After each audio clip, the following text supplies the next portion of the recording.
Joseph D'Angelo was in the Navy. He was a police officer. He was married. He was like a Hannibal Lecter.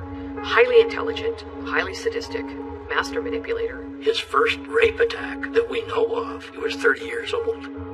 This was a man who was clearly living a double life.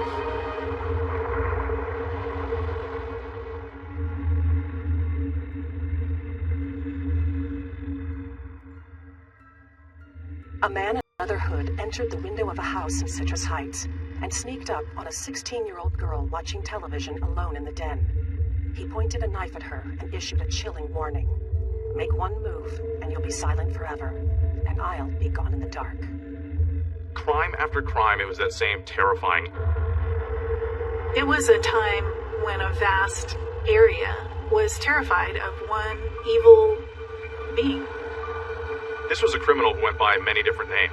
He was known as the East Area Rapist in Sacramento County, the original Night Stalker in Orange County. He would put his knees on the victim's chest, and he had a gun in one hand, a flashlight in the other. Peepings, prowlings. He put plates on the man's back, and he told the man, if I hear these rattle, A campaign of cruelty and viciousness that lasted for decades.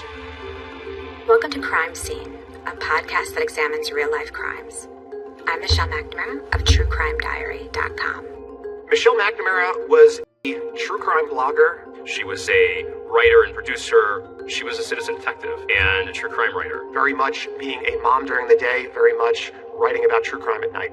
She was working on all different types of unsolved cases. Then she found a case that really dug its claws into her. Offender.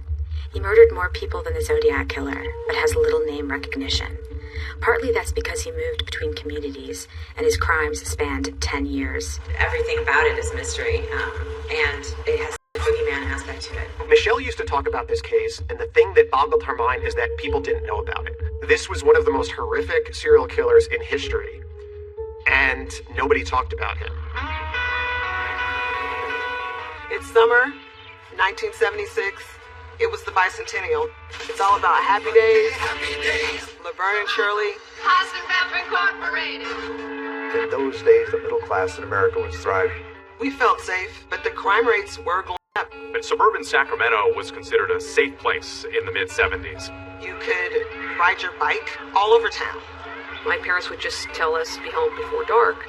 People didn't lock their doors, they left their windows open, especially people close to the river. We'd get the Delta breeze. Everything changed in the summer of 1976. An attack occurred in Rancho Cordova. The young lady woke up. There was a guy standing at the doorway. They blindfolded her, tied her up, and then sexually assaults her. This is the first known sexual assault attributed to the man we know as the East Area Rapist. When this first started in Sacramento, a lot of the people didn't know what was going on. They didn't put it in the paper at the time. The press had not yet covered it because Sacramento County Sheriff's Department asked them not to.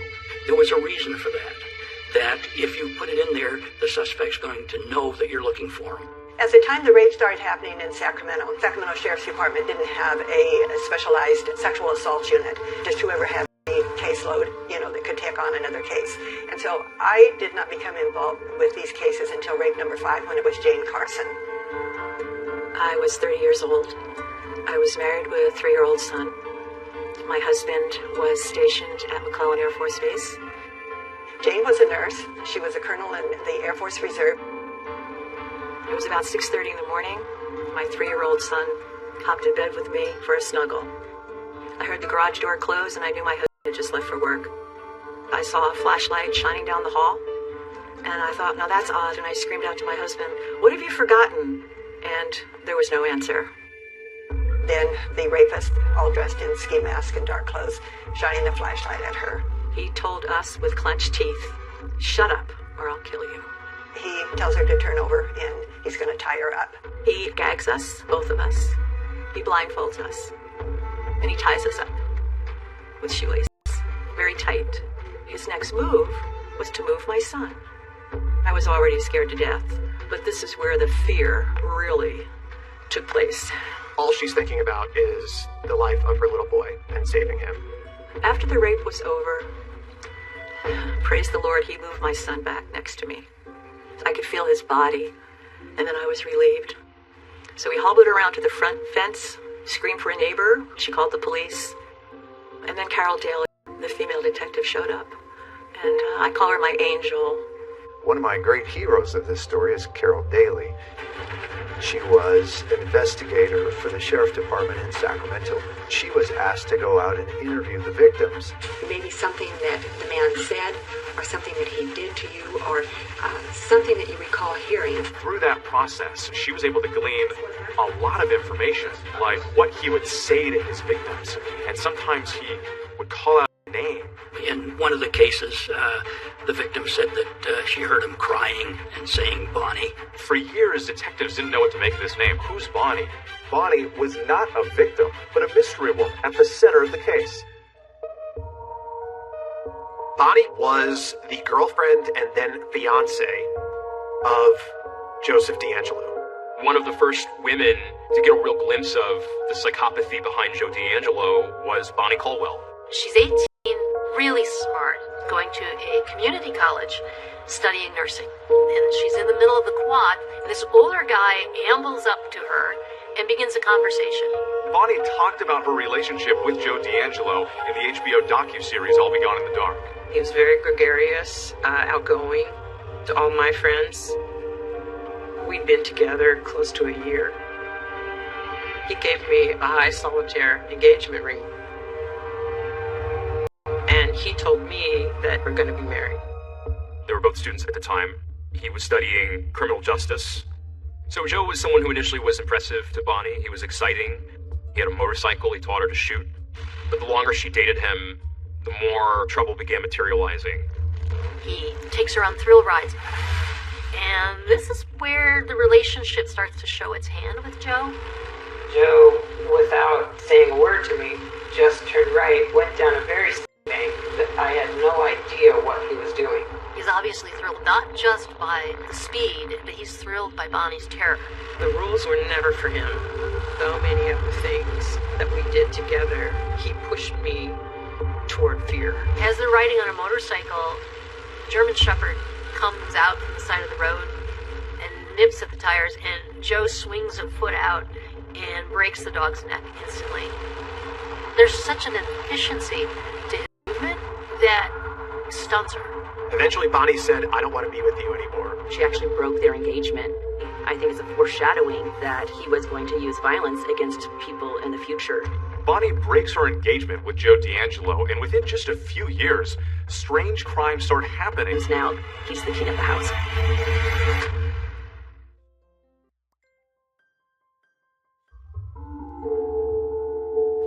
Every obsession needs a room of its own. Mine was strewn with coloring paper, on which I'd scribbled down California penal codes in crayon. It was around midnight on July 3rd, 2012, when I opened a document I'd compiled listing all the unique items he'd stolen over the years. He would take mementos, almost like they were trophies from inside the home. He would steal rings with engravings on them.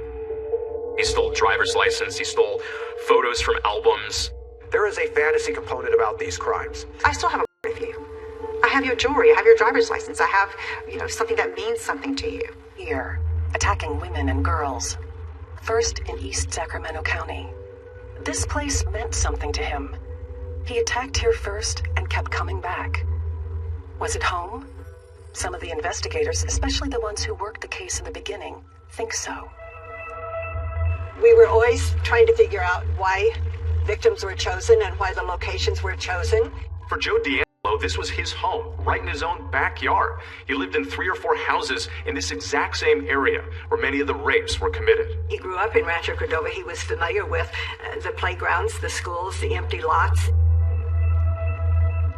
This is the home of the first documented rape that occurred in Sacramento County. He was very agile. He could jump over fences. He knew which way to go from whatever neighborhood he was in. He knew the best way to get in and out. He knew this area like the back of his hand. He grew up there. We met Joe when he was 13 years, shared a duplex. The girl who became very close to him at the time, Judy, described a very lonely boy. He was missing a family. His mother and father had split when he was young. At a very young age, he was neglected. He and his siblings would be locked in the closet and then beaten by the father. Per his siblings, Joe DeAngelo received the worst of his vitriol and anger when they were growing up. Joe was always over at our house, and he just became a good family friend. He never talked about himself. He never talked about any problems he might have. He never discussed anything that was bothering him. They started reporting, the peeping Toms here in Rancho.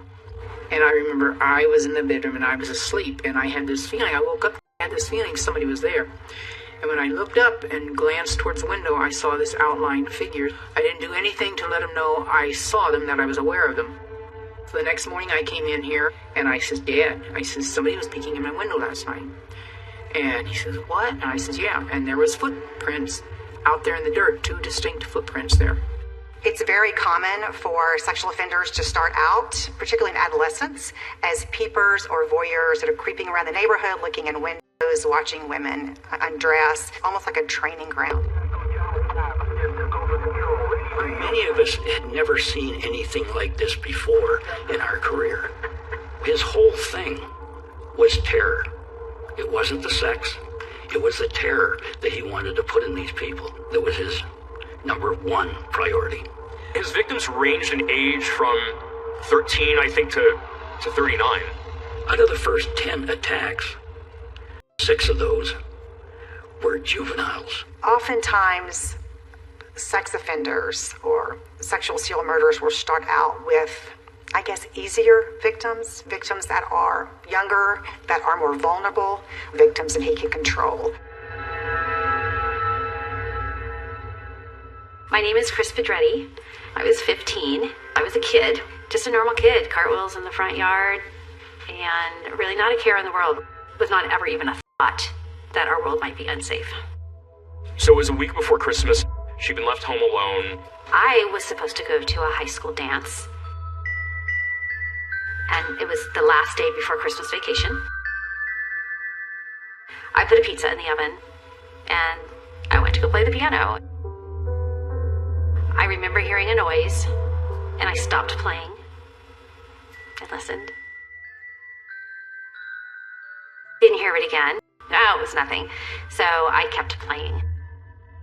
It was very shortly after that, probably seconds, that he approached me. She turned around and she saw a man in a ski mask.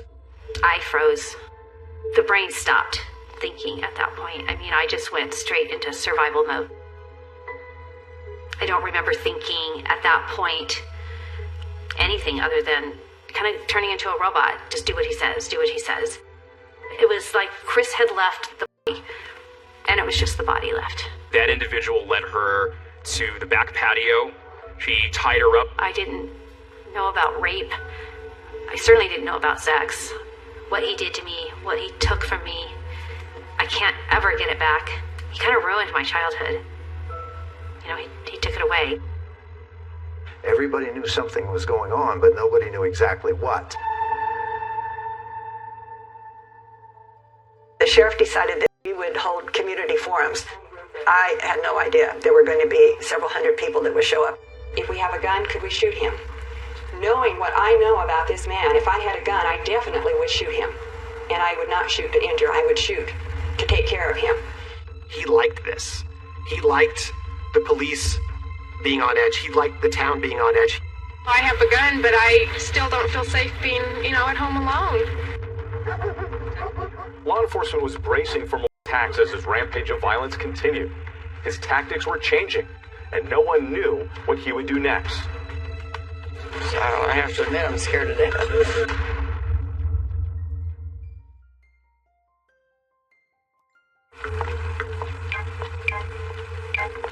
The young girl made one bad move after another. Her attitude was much too inviting. She should never have stopped to window shop at night. In the 1970s, when a woman reported rape, she was shamed, she was blamed. Often she was ostracized by her own community. Rape cases really weren't considered serious. They were a misdemeanor. You had to make an arrest within a victim's fault. Rape was such a prevalent crime back in those days that there were multiple serial rapists operating in California. 217 were reported last year. That's about one every day and a half. In the Bay Area, you had the stinky rapist. smelled like diesel fuel. I had pillowcase rapist. You had the key car rapist.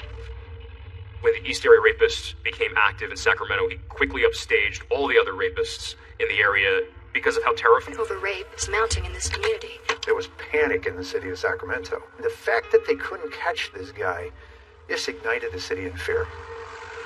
No one knows where or when he'll strike again. They were getting guard dogs, they were putting in alarm systems in their homes. Have the dog in the house. Big dog. The worst thing is not knowing. All you can do is take every possible precaution and then hope that he gets caught before he gets to you. Every day in the newspaper, it was number 8, it was number 10, it was number 15, 20. You know, it just kept going on and on and on. It seemed like every time investigators thought they were getting close, he would disappear. But he kept attacking again. He was elusive, like a puff of smoke in the night. Detective Carol Daly wanted this serial rapist behind bars, and she was relentless in her pursuit of him, but constantly frustrated by the fact that they couldn't catch him. The officers in this department are working on this case are frustrated because there's just no evidence to give any firm lead. We're doing everything humanly possible to catch this man. He was a phantom. Descriptions range pretty widely. One person thought he was Hispanic. And now all of a sudden, he's blonde hair, blue-eyed. There are like 8, 9, 10 drawings of him. And they have completely changed. The best descriptions that we had were his height and his possible weight. We knew he wore a size 9 shoe. When the police were taking the victim's statements, many of the women described his penis as being very, very small. We said, all right, if he is so underendowed, we went to a doctor specialized in what I would call infantile penises to see if he had any patients that came in. And we didn't have any luck there. It's a very serious situation. I think it's very dangerous. And the last thing I think of when I'm going to bed is I look at the doorway in my bedroom and I think that he could be standing there. Detective Daly was following every lead. We filled out a long background form for the victims. Where did they go to school? What did they look like? What age were they? You know, what was their bill? There was no pattern among any of the victims. Because he was just prowling. He would see them and follow them home. Margaret Wardlow. She was just 13 years old when she was attacked by the East Area Rapists. Margaret was probably the strongest young victim I have ever talked to. Growing up in Sacramento was great. Where we lived was ideal. It was right next to the American River. Go down there with my dog after school, go fishing. Totally felt safe. Margaret had a curiosity about her. She wanted to know about the East Area Rapists. I was a reader of everything I could get my hands on that had to do with this individual. Like, what was making this guy tick? Why was he doing this? She herself became a victim. I believe there was a pre-wired strength in her mind that helped her survive this attack. It was a school night, just my mother and myself, and I went to bed at like a regular school night hour. I was awoken about 2:30 in the morning with a flashlight in my face. I thought it was a joke. I thought my mom had asked him to like come in and wake me up and scare me or something. As he tied her up and then went into the mother's room. And put plates on her back as a warning device. He did that with so many of the victims when there was more than one person in the house. If he heard anybody moving, he was right back and told them, don't move, I'm going to kill you, I'll kill you. Putting the dishes on someone's back, he knows he has to do something, either hurt them, flee. So much of the bravado is he's trying to convey. He's scared of the physical confrontation. A little voice inside of me said, you know, you get out of a lot of stuff, Margaret, but you're not going to get out of this one. The whole time he'd been threatening me. He'd been saying, do you want to die? He wanted fear. He wanted to see fear in me. This is your psychological sadist. He is enjoying controlling that woman like that. This guy was so beyond the pale, and that was why Michelle was so interested in him, is because he was so frightening. The way he walks around people's houses and the way he destroys them and sort of hangs out and eats, there's something so psychologically fascinating about that to me. It's like he got to the emotional center of people's lives and just wanted to destroy that. Michelle caught the bug. She started going down the rabbit holes in this case. At this point, instead of writing a book, she was investigating the case. I'm obsessed. It's not healthy. I know the strangest details about him. his blood type. I know his penis size. He vaulted fences. He escaped foot chases. But I believe it's the rare moments when he was human that will be his downfall in the end. As time went on, this East Area rapist started to crisscross Sacramento, attacking women home alone or women with their kids in the middle of the night.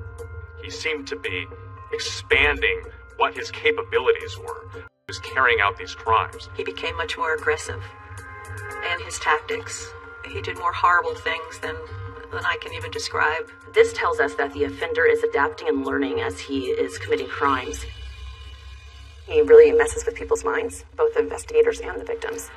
Part of the thrill of the game for him was a kind of connect-the-dots puzzle he played with people. He stole 2 packs of Winston cigarettes from the first victim and left them outside the 4th victim's house.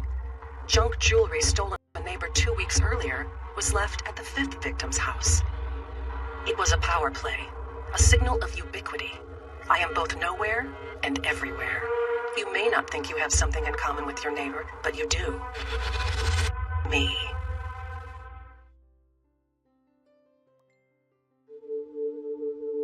Michelle started as a blogger talking about cases that no one else was paying attention to and trying to get people motivated to look at those cases. The case dragged me under quickly. Curiosity turned to clawing hunger. I was on the hunt, absorbed by a click fever that connected my propulsive tapping with a dopamine rush. I wasn't alone.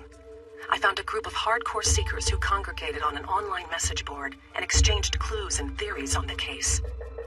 Citizen sleuths, they are ordinary people that go to work, they go home, they put their kids to bed, and then they go on the computer. And they spend hours and hours trying to solve certain crimes. My name is Paul Haynes. I was Michelle McNamara's research collaborator. When I first began learning about the case, there was a specific forum dedicated to the East Area Rapist. It was the most active forum on that website. Paul Haynes was a writer living in Florida, and Michelle recognized that he had a great proclivity for digging into old archives and things. It was a case that a lot of citizen detectives got into because they should shine like Hansel's breadcrumbs in the woods. My name is Kay Gilbraith, and I call myself a researcher. I started seeing patterns emerging to me where I became... Spending every waking hour trying to find men who fit the criteria. And it was at that time that I first connected with Michelle. It's a fascinating community. I had been on those boards for a while following the story because I had such great information. Michelle's quest was to get this case solved. She just had an abiding curiosity in letting the details lead us to the perpetrator. The East Area Rapist would target not people, but neighborhoods. You can see the proximity of these homes to green belts like drainage ditches and creeks and canals. We believe he used the canal as an escape route, which ran along the back of so many properties. He was a great escape artist.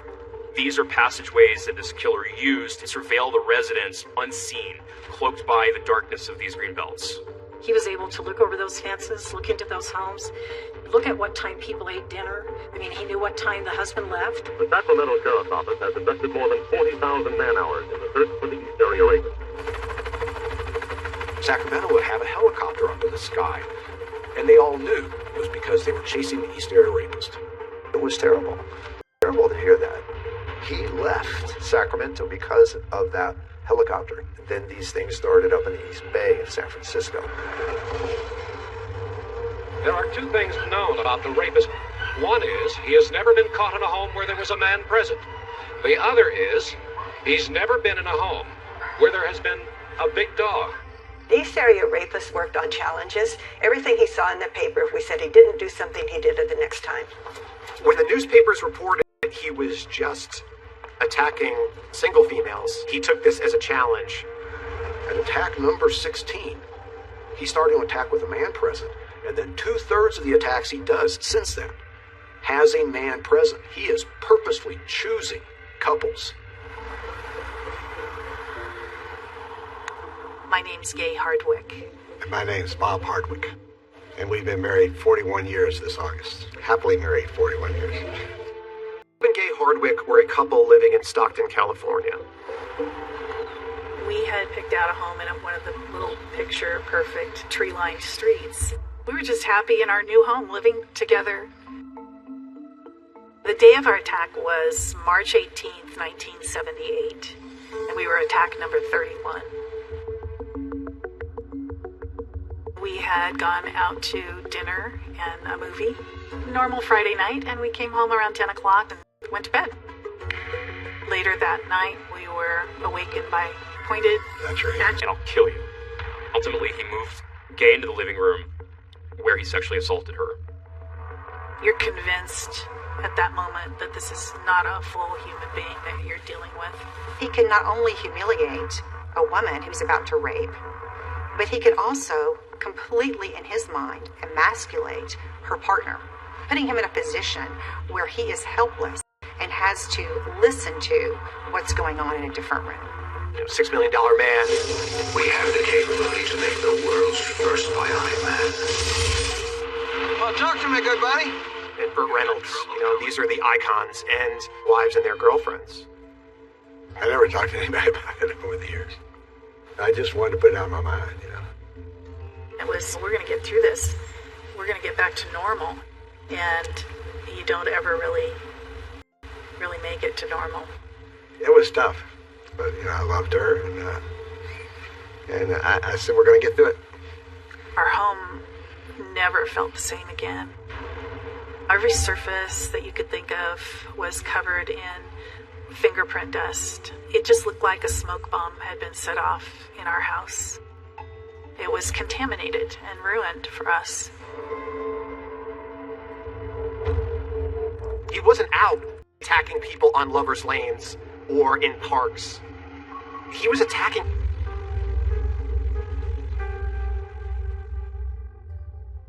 After the East Area Rapist would terrorize these women, sometimes he would call them and taunt them.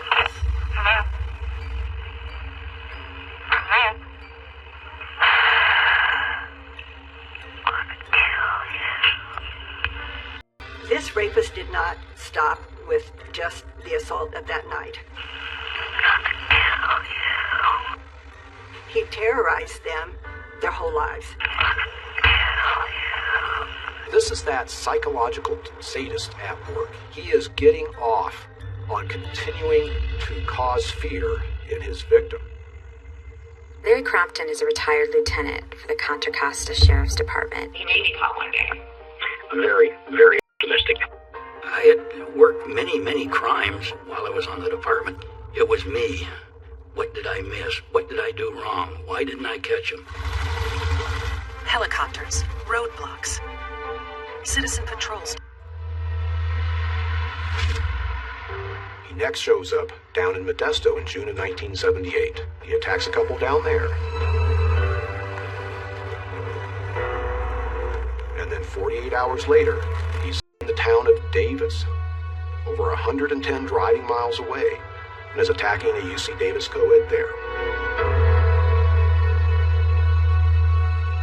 Early Wednesday morning, the infamous masked man made his 44th attack. And ultimately, that turned out to be true. You should have seen me coming. One of the things that's important to remember when you're looking at Joseph Angelo is he actually graduated with an associate degree in police science. He told Bonnie that his aspirations, and he studied crime scene. He went to Northern California, and he applied with the Auburn Police Department and was hired there. And then that's when he started his rapes. He actually started out committing crimes as a teenager. At some point, he even blew up a dog with a firework, killed the dog while he was committing a residential burglary.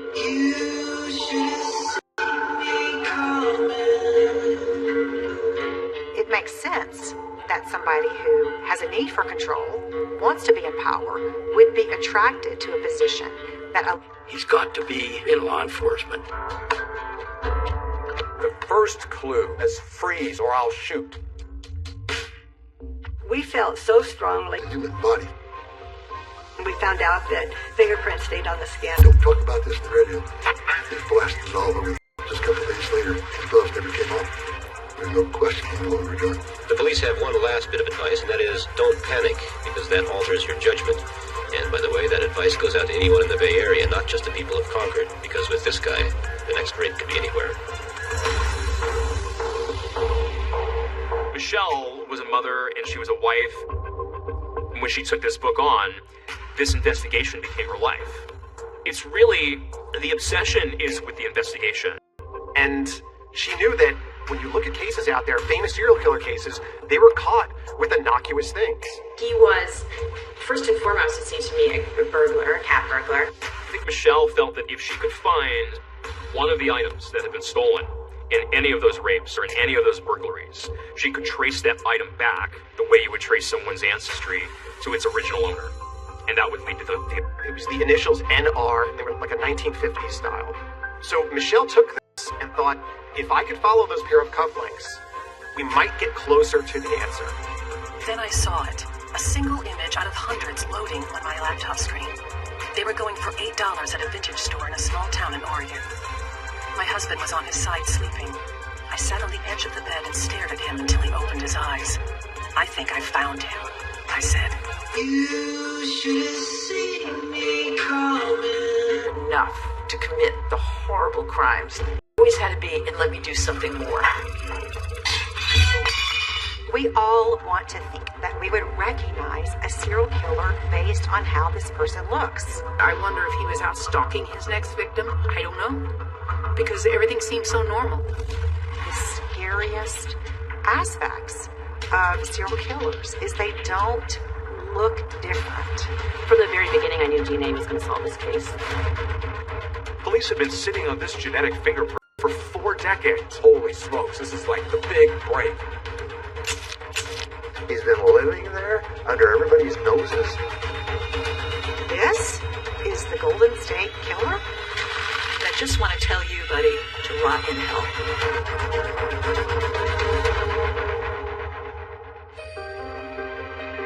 Michelle McNamara was a true crime blogger. She was a citizen detective and a true crime writer. She was talking to her publisher about writing a book that didn't have an ending. My interest in crime has personal roots. The unsolved murder. When I'm puzzling over the details of an unsolved crime, I'm like a rat in a maze given a task. The world narrows, the search propels. I felt in the truest sense of the word gripped. I had a murder habit, and it was bad. I would feed it for the rest of my life. I consider Michelle McNamara a friend. She impacted the Golden State Killer case. One way we're able to keep on investigating the case is to have public interest, to have the online interest, and she helped push that. On a sleepless night last July, I Googled a description of a pair of cufflinks he stole. Then a jolt of recognition. There they were. I bought them immediately. The best thing to do, I knew, was to turn the cufflinks over to an authority on the killer. As soon as I saw those cufflinks, I thought, this is pretty astonishing. I photographed those and sent those to surviving victims because it was potentially a very good lead in the case. Unfortunately, the cufflinks didn't pan out. The victims, look at them. They weren't the cufflinks that were stolen. And she was devastated. I don't know if Michelle was convinced she could solve the case, but I believe that she was convinced she could make a difference, and that she wanted to do it for the victims. He forced the woman at knife point to tie up her boyfriend, then he tied her up and raped her. The East Area rapist has struck 40 times in the last 2.5 years, and he hasn't been caught yet. He started inflicting real physical pain. Sadistic things I think that he would do would be to say to them, I'm going to cut off a piece of your wife and bring it back to you. We knew that he was becoming more and more angry. As fear in the community intensified, Detective Carol Daly held regular public forums. One thing I want to emphasize, ladies, is for you not to be polite. If you are going to defend yourself, you injure him enough to incapacitate him in any way that you can. Deal with these rapists. Maybe I can get into the head of what I'm looking for. Vacaville Medical Center is where they have rapists that have been convicted. The men were asked what they thought was motivating the East Area rapists. The mere fact that he ties his victims up has to have them completely submissive. You can sense the conquest he had. You're not what you think you are, and you won't accept it, so you strike out to prove to them that you are, but in reality you aren't. Until you face that, you're going to keep on going and going. If I'm willing to kill you, the first move you make, you're going to be dead. The doctor told me, you had better catch him. He is going to kill. He wants to kill. He first becomes a burglar, and then he progresses to sexual assault, and then proceeds to escalate to murder. The East Area Rapist disappeared from Northern California in July of 1979. He showed up in Santa Barbara in October of 79, and shortly thereafter, Of white caps making its way towards soft sand and an endless line of 100-foot palm trees. Golden teenage boys with blank hair and effortless muscles headed for the water with their boards in a gate the locals called the Surfer Box. This was Santa Barbara's magic time. Dr. Offerman was an orthopedic surgeon. He had begun dating a psychologist named Alexandra Manning. On the morning of December 30th, 1979, some friends of Robert Offerman's had shown up at his condo for... And looked around the living room. On the floor, there were Christmas ornaments that had... So we knew something was wrong. So I took a right towards his bedroom, and that's when I saw Miss Manning on the bed. He was on the floor. Offerman and Manning himself to Dr. Offerman's leftover Christmas dinner. It was never enough to commit the horrible crimes. It always had to be, and let me do something more. Let me go into your refrigerator and eat your holiday meal. The level of depravity that this man had and the execution of it was despicable and shocking. Larry Crompton, who led the EAR task force in Contra Costa County, reached out to Santa Barbara investigators and told them this sounds like the East Area Rapist that we've been dealing with. When I called Santa Barbara and talked to the lieutenant and said, I heard that you had a double homicide, would like to know about it because we think it's our rapist that is down there. And he said, don't know what you're talking about. Haven't had anything like that. Nope. Law enforcement agencies weren't necessarily as connected as they are now. I think there was still this thought that these were isolated instances throughout California. And that was it. It was so frustrating. I am sure that Larry Crompton called many jurisdictions because he truly believed that the rapist would move on and become a killer. Santa Barbara is an enclave of rich people. You've got Ronald Reagan. You've got people that are worried about their property values. They don't want news about a double murder in a house going wide. Pretty soon it gets off the front page. He gets a taste for not only 1979, a new and terrifying chapter. He starts a killing spree. 2 double murders in Gallia, 1 double murder in Ventura, the murder in Irvine, a double murder in Dana Point. The rampage of violence was brutal and unstoppable. 4 horrible murders within a 6-block radius in a suburban middle-class neighborhood. We knew it was the same person, but we couldn't prove it. Profilers of that day said, I know of no one who does what this offender does. I thought once he started killing, there's no way he can stop, and he's going to continue to do it.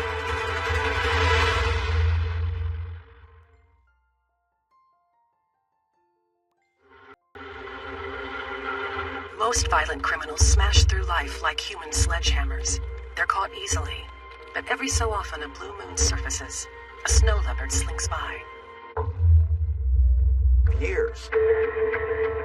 Well, I think people slow down in life. You don't have that sort of energy to be prowling. Like, you literally can't be out at 3 a.m., like, running across roofs, because you're not 18 anymore.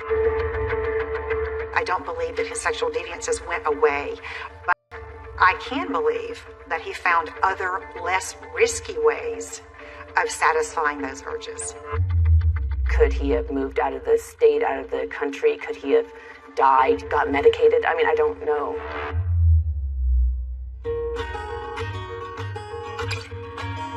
In 1981, Joe D'Angelo became a father. The first of his 3 daughters was born.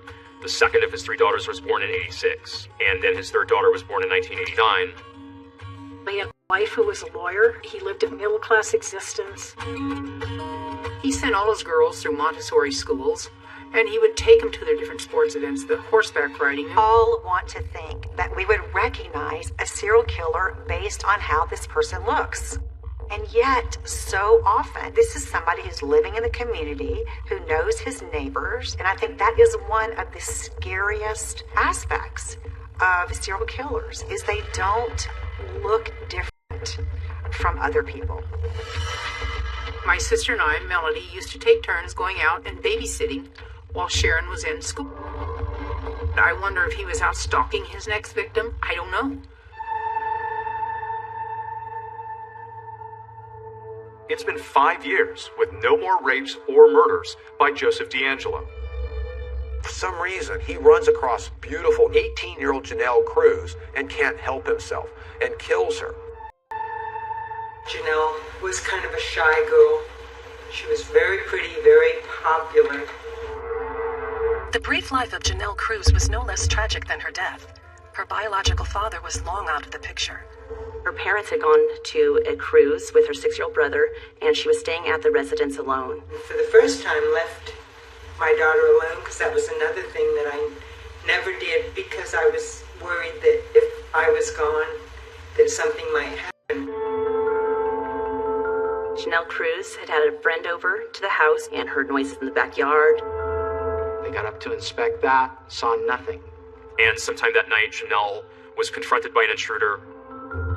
She was raped, and then she was bludgeoned to death. And I got that telephone call that every mother or any family member is just devastated by. The Janelle case just felt like such an outlier because he had decided to go after couples, and then he had stopped for a really long time, and then he attacks Janelle. And then that seemingly is his last attack. Began to change. In the 70s, there was no DNA. The investigators had evidence, but couldn't connect the crime scenes. They needed the science to catch up. DNA didn't enter the forensic landscape until about 1986, 1987. It would take 15 years for DNA to finally link the Northern California East Area Rapist series with the Southern California homicides, as all being done by one man. I was immediately on the phone to Larry Poole down at Orange County Sheriff's Office, and we're talking about, holy smokes, this is like the big break. But detectives still had no idea who he was. I got a little excited maybe in the first 18 to 24 months, but over the years, I chronicled and logged over 700 suspects in the investigation. After 5 years, we got no match, and after 10 years, we got no match, and we just were not getting a hit. When people have asked whether it worries me that the killer may still in every sleepless hour, in every minute spent hunting him, and not... Michelle McNamara was a mom, married to actor Patton Oswalt, investigating this case and working on a book. Patton describes her as staying awake at all hours of the night, would not put down her computer, would not put away the files.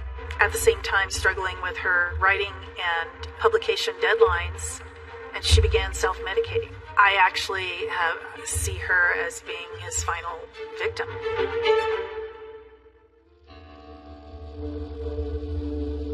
I got an email from a friend of Michelle's, and he told me that Michelle had passed away that morning. I think I went completely numb. I eventually learned that she had fallen asleep and did it up. According to the medical examiner's report, Michelle died from a combination of fentanyl, Xanax, and I believe Adderall. And that's when the magnitude of her loss hit me. And I immediately thought, what can I do? I can help finish this book.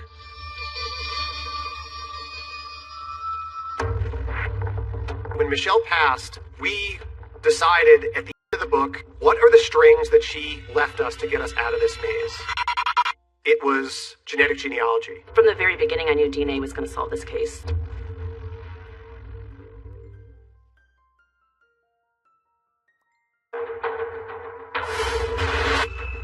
That one person wasn't Michelle. And 13 murders. Police are frustrated and running out of leads. I have no path to go on this investigation. None of the tips coming in or anything that I'm excited about. So I'm floundering. When Michelle passed and me and Paul were working on the book, we talked about what are the strings that she left us to get us out of this maze. And it was genetic genealogy. Forensic genealogy was something that Michelle was excited about, and that seemed like the most viable, direct pathway to this offender's identity. These sites that are really created for learning about family history can help me start to figure out who I'm biologically related to. To help people to find their biological mothers, to find their biological fathers. How are you? To find siblings, to find cousins. It wasn't too long for people to realize, wait a minute, what if we use the DNA of criminals? We become blown away at the power of it. And then we recognize this is the way we need to go. But then there was a concern as to whether we had enough DNA. I had consumed all the East Area Rapist DNA, doing all the testing I had done over the years. And he found a pristine DNA sample going back to the 1980 murder of Lyman and Charlene Smith in Ventura County. A second sexual assault kit in the coroner's office that had never been opened. To my knowledge, there are no other medical examiners who make duplicate rape kits. In March of 1980, Lyman and Charlene... Never forget. Got to arrive at the scene with my little suitcase, a tube rack, dry ice, and a microscope. I always made duplicate kits, and both kits were identical. That turned out to be a gold mine for us, because that second kit had sat in the coroner's possession for 38 years untouched. And so these swabs collected from Charlene Smith's body were pristine. Police had been sitting on this genetic fingerprint for 4 decades, waiting for the science to catch up. Genetic genealogy had only been used to solve a criminal case once before by a woman named Barbara Ray Venter. I've always liked puzzles. I used to love playing Clue when I was a kid. What I've discovered is that law enforcement are pretty big gossips.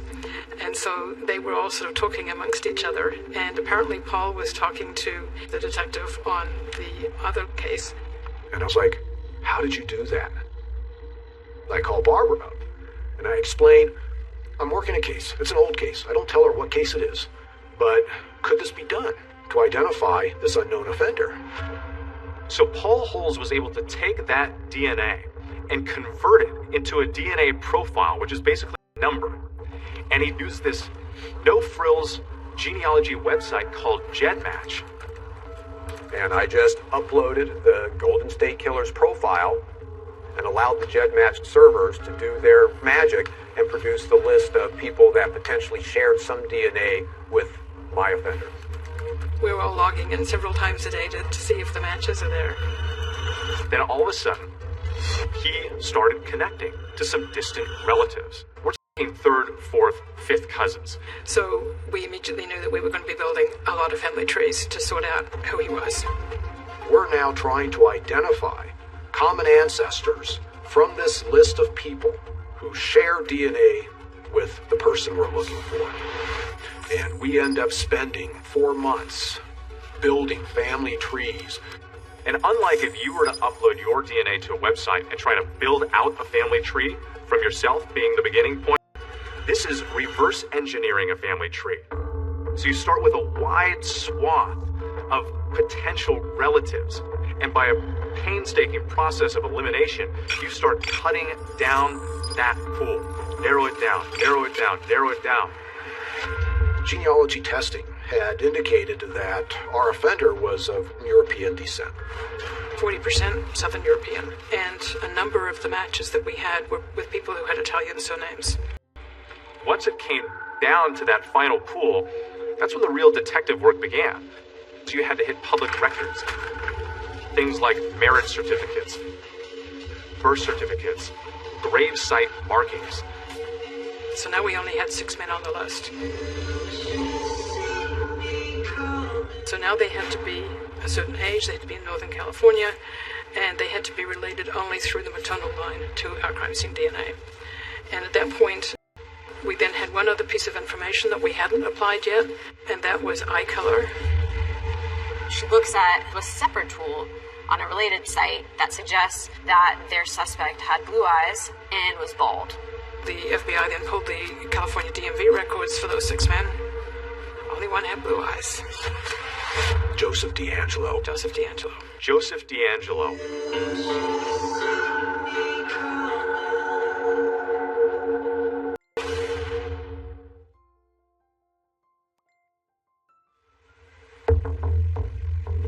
After 4 decades and countless hours of genetic genealogy, that finally gives investigators their strongest lead yet, a name. Who is this guy? I need to start drilling down on him, and I'm now within a couple of weeks of retiring. So I'm trying to find out as much as possible, as fast as possible, about Joe D'Angelo. He's not in any the criminal databases, so police start putting together a case to either eliminate him or prove he is in fact the man they're looking for. Physically, he was within the specs of what... Investigators started zeroing in on Joseph DeAngelo, and they started digging up things about his past. He goes and know that he spent some time over junk food Joey. He would always have a Coke in his hand, a bag of chips, a candy bar. He really violated people's space all the time. Get kind of close to your face and always be touching you. He had been fired from Auburn police back in 1979. He had been observed shoplifting a can of dog repellent and a hammer from a Citrus Heights drugstore. He was accosted by the clerk. He was subsequently arrested. Auburn Police Chief Nick Willick had to fire DeAngelo at the time, and the chief said when Joe was put on administrative leave, he had threatened to kill me. I immediately remembered back at my daughter, being afraid. A short time after he had been fired, she said there was someone looking in my bedroom window with a flashlight. She said he got up and ran outside. That man was gone, but there were shoe impressions all around the perimeter of his house. But there's another huge piece of the puzzle they had been investigating in relating to a woman named Bonnie Colwell. Remember, Bonnie was one of DeAngelo's early girlfriends who broke off their engagement. So suddenly, Detective Holt and others were like, wait a minute, could this be Bonnie that we remember following early on in the case? And of course, Bonnie was significant due to the victim in attack number 36. Days of retiring. It's like, okay, I've got to go boots on the ground on this DeAngelo. More and more things connect and click. Right place, right time. Let's go see if this is the guy. I'm now my second to last day at work, and I have to go see this guy where he's living. And I park on the curb directly opposite from DeAngelo's house. There's a car in the driveway. I'm pretty sure he's home. And I'm sitting there, and I'm wondering, what's the likelihood, really, that this is the Golden State Killer? A day before his retirement, Paul Holes literally has the suspect in his crosshairs. It's been a 24-year hunt, but he uses restraint and turns in his badge the next day. It was a tough decision to drive away from that house that day. I was upset. I was like, I didn't solve this case before I retired. The Sacramento Sheriff's Office picks up where Paul Holes left off. And so what they have to do next is conduct surveillance on Joseph DeAngelo. And what they're waiting for is an opportunity to collect his DNA. And they secretly follow him to a shopping plaza. But Joseph was not smoking, he was not spitting out gum. So what they had to work with was they had a car, they swabbed the door handle. And that gave them something that's called touch DNA. They were able to pick up an initial DNA. I'm sitting in a Chinese restaurant in Colorado Springs, and my cell phone rings, and it's Lieutenant Kirk Campbell from Sacramento DA's office. You can absolutely not tell anybody about this. And at that moment I go, okay. And he says, the lab is excited about this. Let's mix with DNA from other people, but it looks like it might be a close match. But the Sacramento DA was saying, we want a cleaner sample. So they stake out his house, wait for him to put out the trash. He puts his trash out on the curb. They get a guy that comes and collects the trash. They sneak over and pull tissue out of the trash bin and take that back to the lab. And one of the items out of the trash had a single source male DNA profile that matched 100% the Golden State Killer's DNA profile.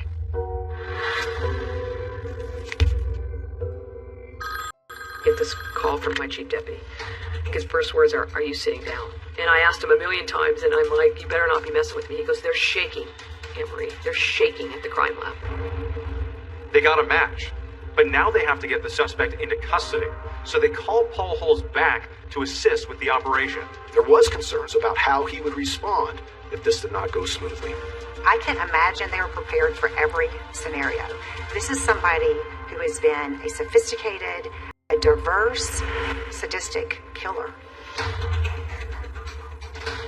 A law enforcement team now gathers outside DeAngelo's home for the takedown. He and his wife have been separated for decades, and he's living with his daughter and granddaughter. The hope was to get him away from his house in order to be able to do it safely. So, at a certain point, DeAngelo's over off to the side of his house. It looks like a prime spot, and then we just hear... Run on for a long time. Run on. He's been called the East Side Rapist, the Visalia Ransacker, the original Night Stalker, Run on for a long time, and the Golden State Killer. Today, it's our pleasure, former police officer. 72-year-old Joseph James D'Angelo. He's been described as one of the most prolific serial killers that terrorized California for decades. Sooner or later, God will cut you down. The arrest of Joseph D'Angelo dropped like a bomb. All these years hiding in plain sight. Oh my God. It's just unbelievable. After all these years, they got him. I feel I reverted right back. That part that I was so successful at tucking away in my brain, that door opened. I was shaking. It was hard to process. I know after I got the call, the tears welled up. Thousands of nightmares and thousands of sleepless nights have come to a rest. It was just something that was on my mind for all those years. Want him caught before I die. We can finally put a face and a name to Joseph was a complete madhouse. It was a zoo. In the front rows were family members of victims and victims themselves. We were all super, super nervous. I started sobbing and sobbing, and I couldn't stop. Joseph James D'Angelo. And in that moment, Joseph D'Angelo in a red-orange jumpsuit that says prisoner on... And he looks so harmless. And I think that is exactly the impression that he wants to create. Joseph James D'Angelo, your truly correct legal name? I'm sorry? Yes. At that moment, you could hear gasps. There was something about his voice that clearly brought back years of pain and fear. I thought, this has got to be a big act. In the week prior, he's riding a motorcycle at high speeds. He was walking around just fine. It tells a very different story. He's climbing up on the bunks and getting up on the vents and cleaning things. Doer of disguise. He used that during all of his crimes. And why did he do all of this? What really did transpire? Why he became this person, this predator? I think that's the million-dollar question. Mr. D'Angelo would like to make a brief statement.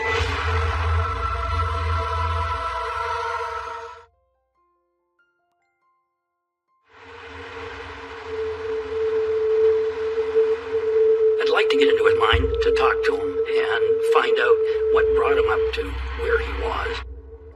We have a physically abusive dad. A relative reveals a bombshell in that HBO docuseries I'll Be Gone in the Dark, detailing how Joseph D'Angelo, at the age of 9 or 10, allegedly witnessed his younger sister being sexually assaulted. She was 7 years old. The very thing that happened to my mother is the very thing that my Uncle Wynn did to other women. Person is abused, and therefore they become this kind of offender. The vast majority of people don't. Bonnie certainly is not responsible for D'Angelo's actions, and the breakup did not cause those actions.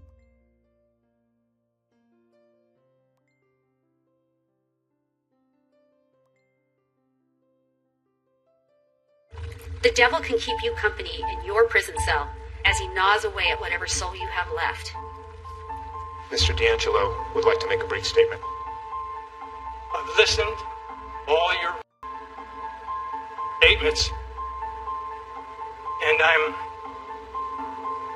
really sorry to every one of her. Mr. D'Angelo is sentenced to a total of 11 life without the possibility of parole sentences, plus an additional life sentence, plus an additional 8 years.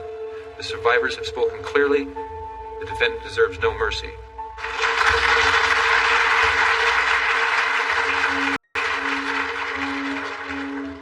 In the end, we may have lost a battle one night, but we've won the war of life. We're nearing the end of a very long journey here. It shows that justice doesn't have a time limit. You can still find answers decades and decades later if you're willing to do the work. Inside Michelle's computer, she had a letter, and it was her writing directly to the Golden State Killer. One day soon, you'll hear footsteps coming up your front walk.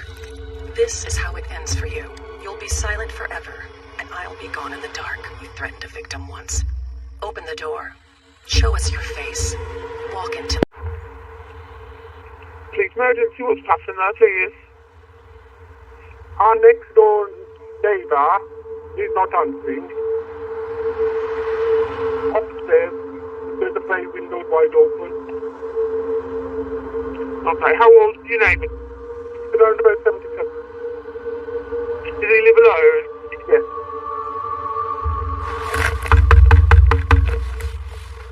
David, it's the police.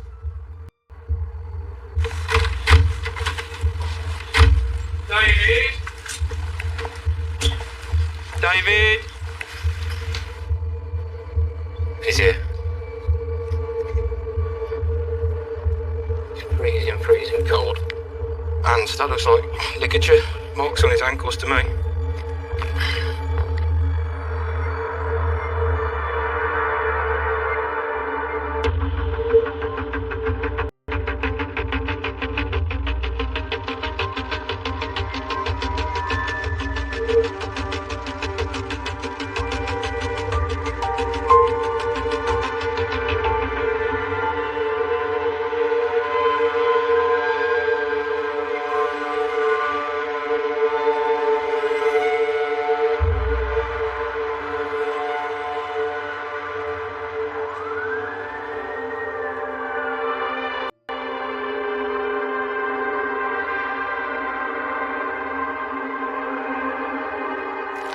West Midlands Police have been alerted to the suspicious death of an elderly man in Halesowen, southwest of Birmingham.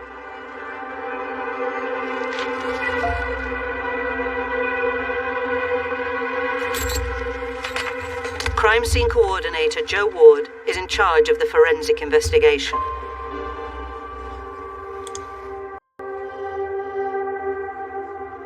A digital imagery and reconstruction team was carried out 3D scanning at the scene to get a geography of the actual house itself and to see what may be important or relevant for the investigation. So our deceased is positioned face down on the floor, and there's some ligature marks, quite deep indentations on the ankles and also on the wrists, and it looks like he may have had his hands tied behind his back. Elderly people pass away in their homes every day, but clearly something violent has taken place. We need to now find the forensic evidence to tell us what exactly happened in that room. There's a chair there that's got what appears to be a telephone cable tied around the legs. And then you've got a pair of scissors and then a knife on the floor. It looks like there's blood on the carpet.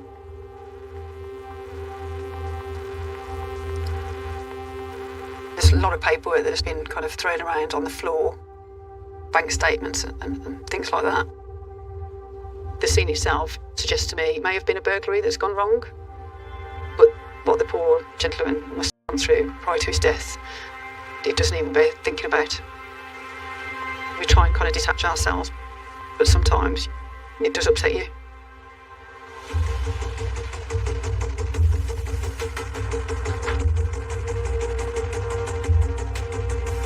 While the body of the victim is sent for post-mortem, Joe joins homicide detective Tom Lyons for a briefing with the investigation team. This is David Varley. He's 78 years old, and we found him deceased on the 15th of November at Manor Lane in Halesowen. As you can see here, there's an open window. So the hypothesis at the moment is that our offender has essentially scaled up this drain pipe and gone into David's house through his first floor window. And that's David's lounge on the ground floor. And this is how he was found, with his hands in an unusual position behind his back. Found untied, but the indentations in his wrists and his ankles seem to suggest he's been tied up for a long time. It's horrific what's happened to him. It looks like a burglary, but it appears as though he's been tied up and left to die. So, from the off, we're investigating this as a murder. We know that his brother spoke to him on the 30th of October, so that's 15 days ago. David was someone who kept himself to himself, but he did have regular contact with his brother that lived in the northeast. When his brother couldn't get hold of him, he contacted the neighbours, and when they couldn't get hold of him, it was them that called the police. So we've got a really big timeline here on where our offence could have happened. So the timeline we've managed to establish at the moment is David's body was found on the 15th of November. His brother spoke to him on the 30th of October. So we've got a 2-week period to identify when David's death has occurred. This is interesting. On the table, there's a half-drunk cup of tea, there's a half a cereal, the milk's there that's out of date, David's glasses, and a half-eaten bit of breakfast, essentially. And we've got a TV guide, and the date on that TV guide is the 3rd of November, so it might be a key date around the 3rd of November. Narrowing down the timeline is absolutely vital in figuring out when David has been tied up, when he's been left, and when he was last seen alive. The 2-week period does make it more problematic. There's more inquiries we've got to do, more CCTV to view, but the police's job ultimately is to protect the community. And for me, what makes this such a horrific crime is that David was attacked in his own home, where he's got the absolute right to feel safe. Thank you, everyone. We need to catch this person who has done this to David, so they won't be able to do this to anyone else.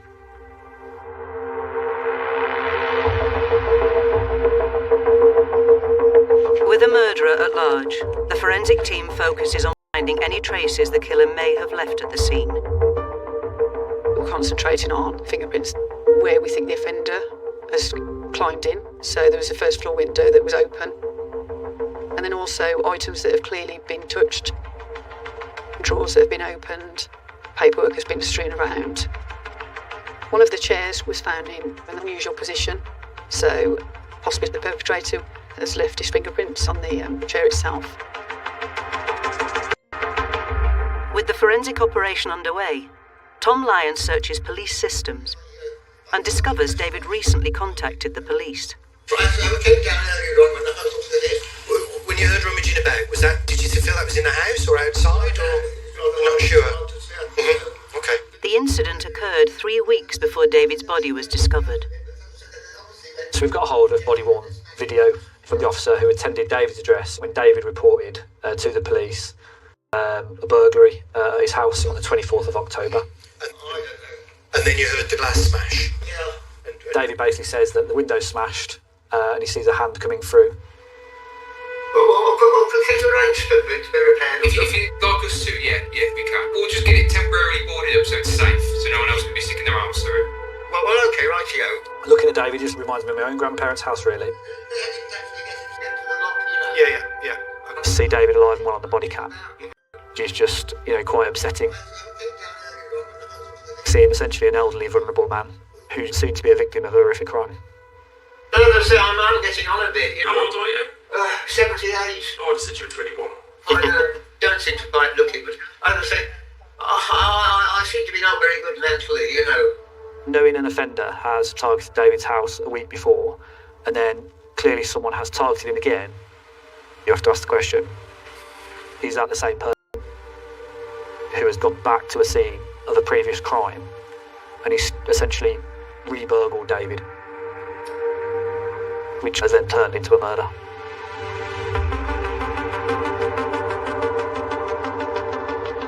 Extensive checks at the crime scene have only revealed fingerprints belonging to David. But the chair which had the cable attached has been removed and sent for further testing by fingerprint development manager Mia Webb.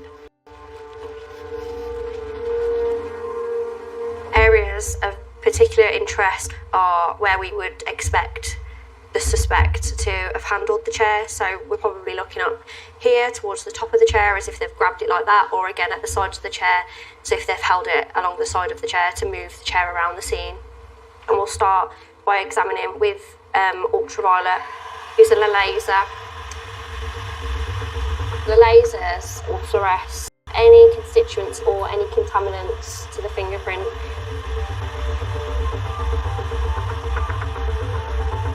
Leather itself isn't very good to get fingerprints from, just because of the textured nature of the surface.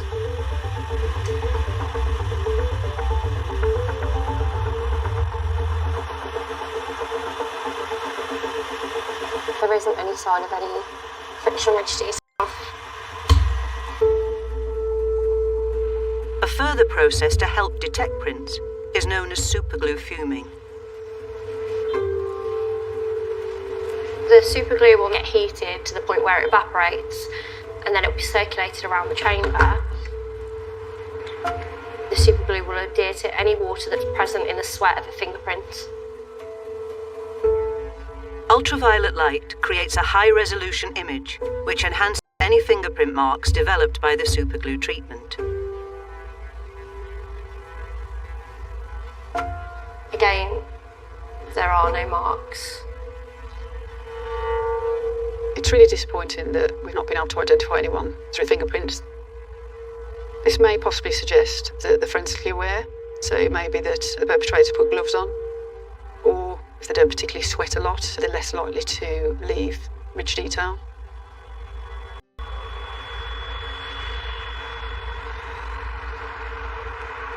In a bid to narrow down when the crime may have taken place, Tom and CCTV specialist Glenn Manning focus on inquiries near to the murder scene. CCTV usually lasts between 14 and 30 days, so that really puts us up against it in terms of time to retrieve that evidence, basically. Right here. Yeah, it's right here for Manor Lane. All CCTV is obviously time dated, so if we can find proof of life of David on that CCTV, then it'll really narrow down when this crime has happened. But we're also looking for suspicious people going towards or away from David's address. We'll have to take from the scene here all the way back down the road because we don't know what the final route in or route out was. There's ring flood cams, doorbell cameras. Some of these are on motion, but a light will come on.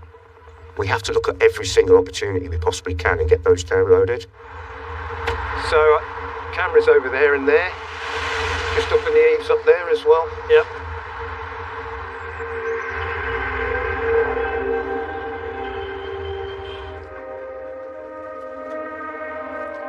Okay, Joe, can we go through the forensic search documents so we can just have a look what submissions you want to get in? To decide on the next steps of the forensic investigation, Joe meets with Tom and DI Ranj Sangha. So we've carried out a fingerprint examination at the scene, but nothing was found. But the chair that was found nearby had actually got like a telephone cable around it. There's chances that there'd be some cellular DNA from whoever has tied that around the legs. Cellular DNA is what we refer to as touch DNA. So if you touch or handle anything, then you kind of shed skin cells, which then stick to the item, which then leave your DNA on that particular item.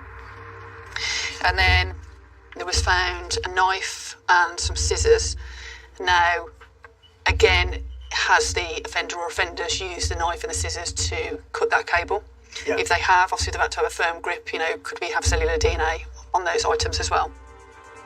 Even if the perpetrator was wearing gloves, there's still an opportunity to get DNA. A lot of people are not aware of that. You have to put the gloves on, so you're still touching the outside of the gloves. You may touch your face or any bare skin. Obviously then, the DNA testing may identify the perpetrator.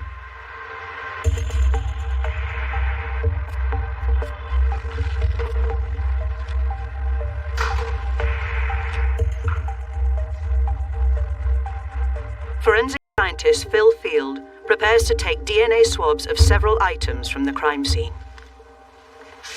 It's quite possible that these scissors are being handled by the offender at some point, and so we're just considering surface areas which we might be able to sample in an attempt to obtain some DNA material.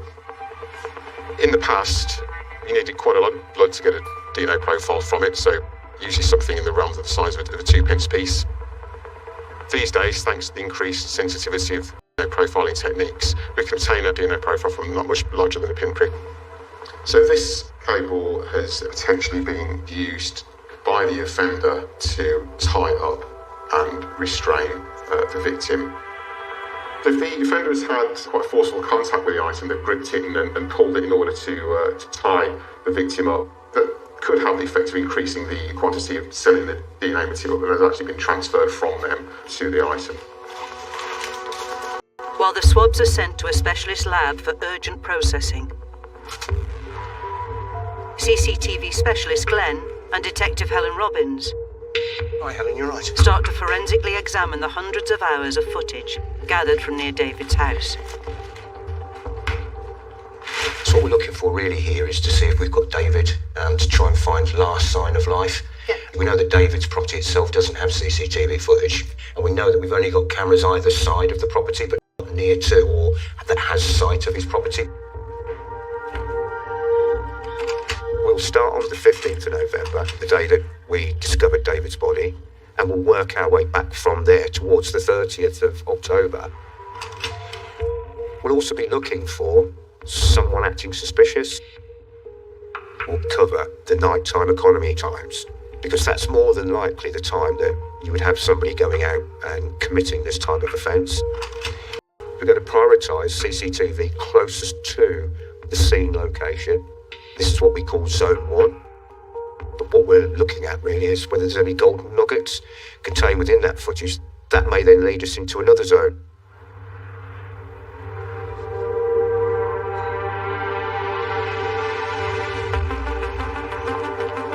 As well as searching for David's last proof of life, the investigation team has been awaiting a post-mortem result to confirm his cause of death. Joe has received the pathologist's report. So examination of his heart noted significant disease to his coronary arteries. So he's obviously got the background of pre-existing cardiac disease. So in the pathologist's opinion, the medical cause of death is considered to be a stress-related cardiac event, and that the ligature restraint may well have compounded the heart disease on a psychological basis. A cardiac event is basically a heart attack, and a psychological episode is, he's frightened to death. For me personally, someone in your home is frightening enough, but for an elderly gentleman, he must have really been petrified and in fear of his life.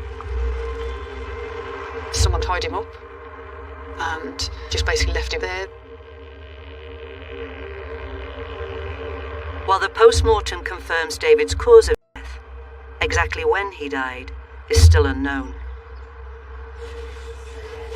Forensic finance specialist Alex Backrath has been authorised to access his bank records to track when David last used his account. So the deceased gentleman was found on the 15th. So going back 5 days worth of transactions, at present I've got 212 individual transactions over a 5-day period. £20, £20, £20. Lower limit transactions where 12, 13 of these are at the same supermarket. That raises concerns. If you're doing a transaction, why wouldn't you just do it in one go? There's a fee paid every time. Would a reasonable person be doing that with their own bank account, their own funds? In my opinion, these aren't the spending habits of a 78-year-old man. They are very erratic, transaction after transaction, seconds, minutes in between them. At the crime scene, there is bank statements on the floor strewn about the place. So I think that over this period, that card's been in the offender's hand and the offence itself happened further back than we originally anticipated. I'm going to need to go back to the bank and obtain further days, maybe weeks worth of transactions. While Alex needs to look deeper into David's accounts, it's become clear his bank card has been in the hands of someone else. Glenn can now refocus the CCTV search. We've received a number of financial transactions from different places within Birmingham and also in Halesowen. So the importance now is that we view the CCTV footage from each and every one of those locations. We need to start building up a picture of anybody that we may see on here in relation to those financials.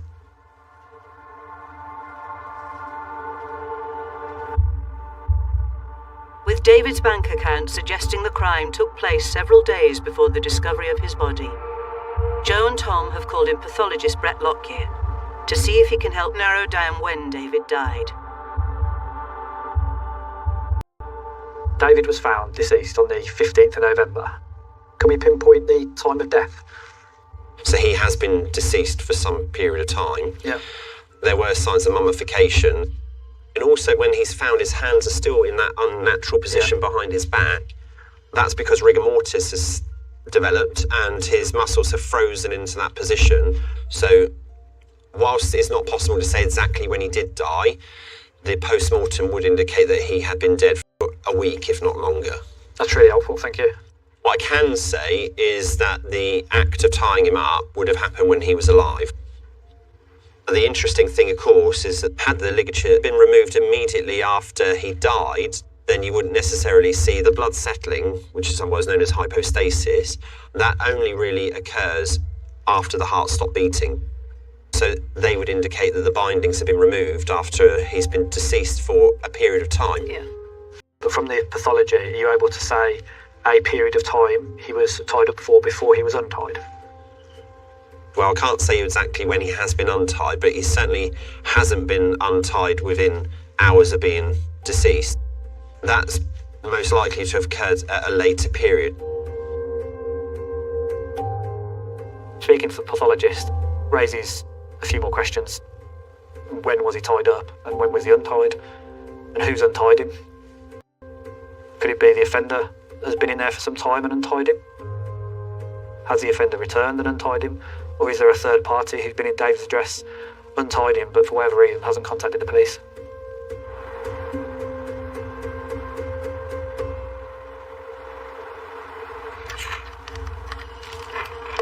Based on the financial analysis of David's bank card, Glenn and Helen have been searching through multiple cameras from shops and cash points. Most locations that have an ATM, or if a card is being used within a shop, for instance, the till area is going to be covered by CCTV. So now we've got the exact time and the location of the suspicious transactions. We would hope to see on that footage the person that has committed this horrendous crime. So in the early hours of the morning, we had the use of the bank card on the Broadway. Oh, there's two cameras, camera 14 and camera 28. What angle does the other one give you?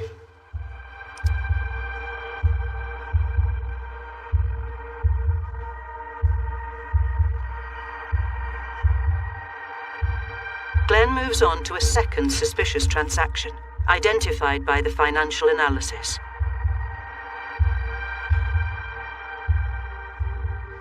Not sure that's the same person. No, that looks like a woman, doesn't it? It does look like a woman, exactly. And the timing of that, perfect for that transaction. It just appears that we're not just dealing with one person here.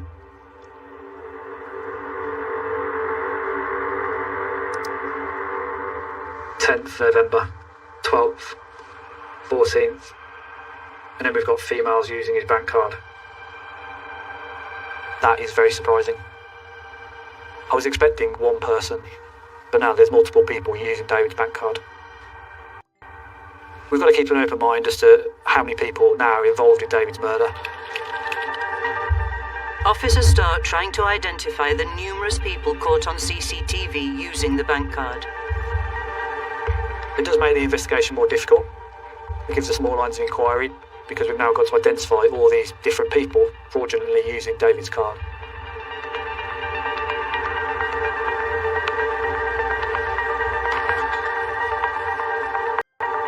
While the search widens for David's killer, finance specialist Alex has gained authorization to look back further into his accounts.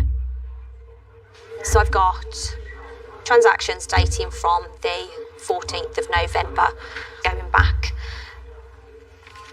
If we can identify where the victim's normal account usage ends and what we believe is the offender's usage starts, it really narrows down that time frame for when the offence happened.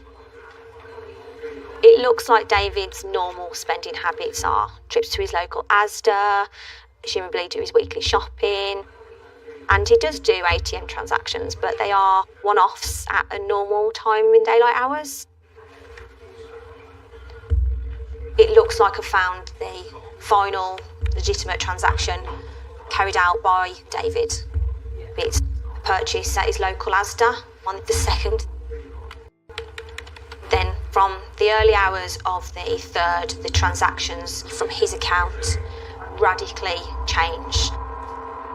And I believe the first suspicious transaction carried out by the offender and not by David is from the co-op at just after 6 o'clock in the morning on the 3rd of November. I think those early transactions are the offenders that took control of that card and committed this offence. The first fraudulent transaction on David's card was committed 12 days before the discovery of his body. In excess of £8,000 has been stolen fraudulently in over 300 different transactions.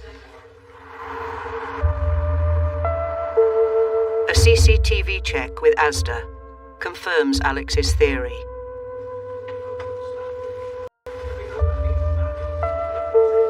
It's really sad to know that David had gone about his normal day, minding his own business, buying his groceries, unaware as to what was to come.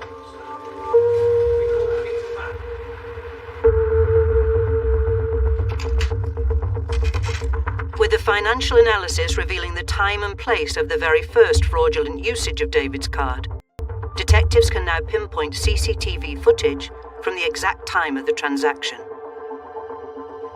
I'm now watching the CCTV from the transaction on the 3rd of November at about 5:30 in the morning. And I can see a male at the cash machine. And this male is not David Varlow. He's hooded up. He looks shorter. He's moving more freely. So this is our burglar.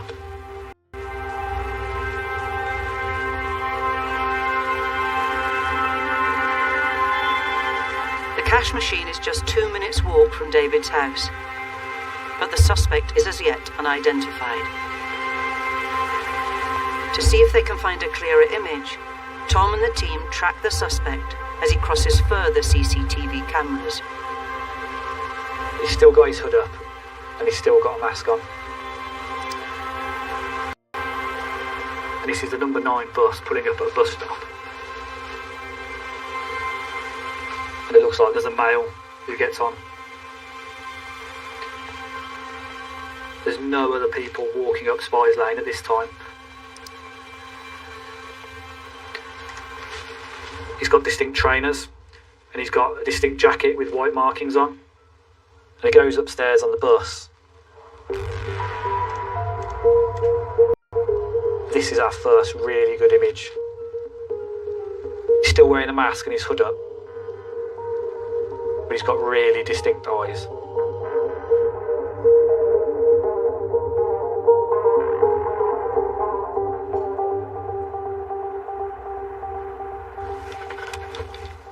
Joe has received the lab report on the items from the crime scene, submitted for DNA analysis. Okay, so a mixed result was obtained from the sample taken from the knotted area of the cable which was wrapped around the rear left leg of the chair.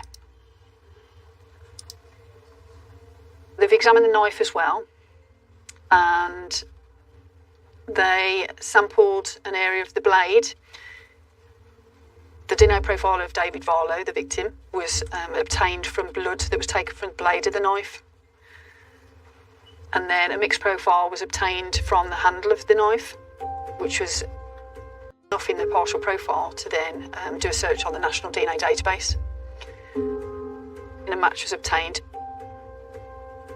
A DNA match is really hard to dispute in court as it's incredibly accurate. And in this particular case, it's 1 in a billion.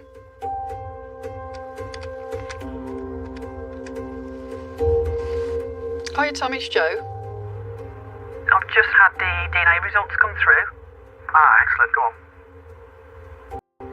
Good news, we've got a name. Adriz Mohammed. Adriz Mohammed, okay. Yeah, so really, really good news there.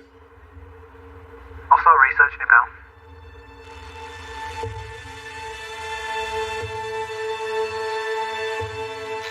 His nickname on our systems, or his alias, is Eyes.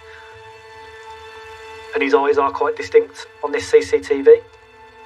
And looking at his last custody photo, comparing that to his image that we've got of him on the bus, the first image that we've got, he does have a similar hairline that you can see in our CCTV image, and he's got the same skin tone.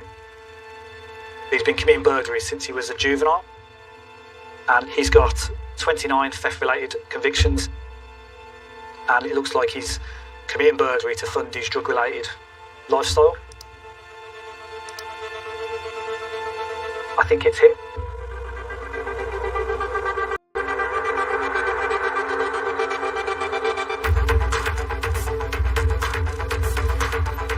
Officers are dispatched to central Birmingham, where they arrest Adris Mohammed close to his home.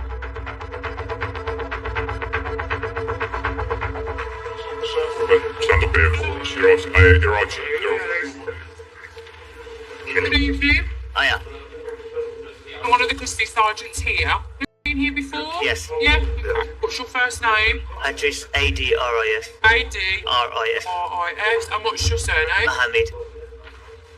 What's under arrest for, please? On suspicion of murder. How are you feeling at the moment? Just a bit. With what? Charges and shit in it. Sorry. Ultimately, we want Adris to explain himself. We want him to tell us why his DNA is in that house, what's he doing in the area in the early hours of the morning. And if he is innocent of that crime, but he knows who did do it, break in and have the bank card, for him to tell us. Detectives start by putting the CCTV evidence to Adris Mohammed.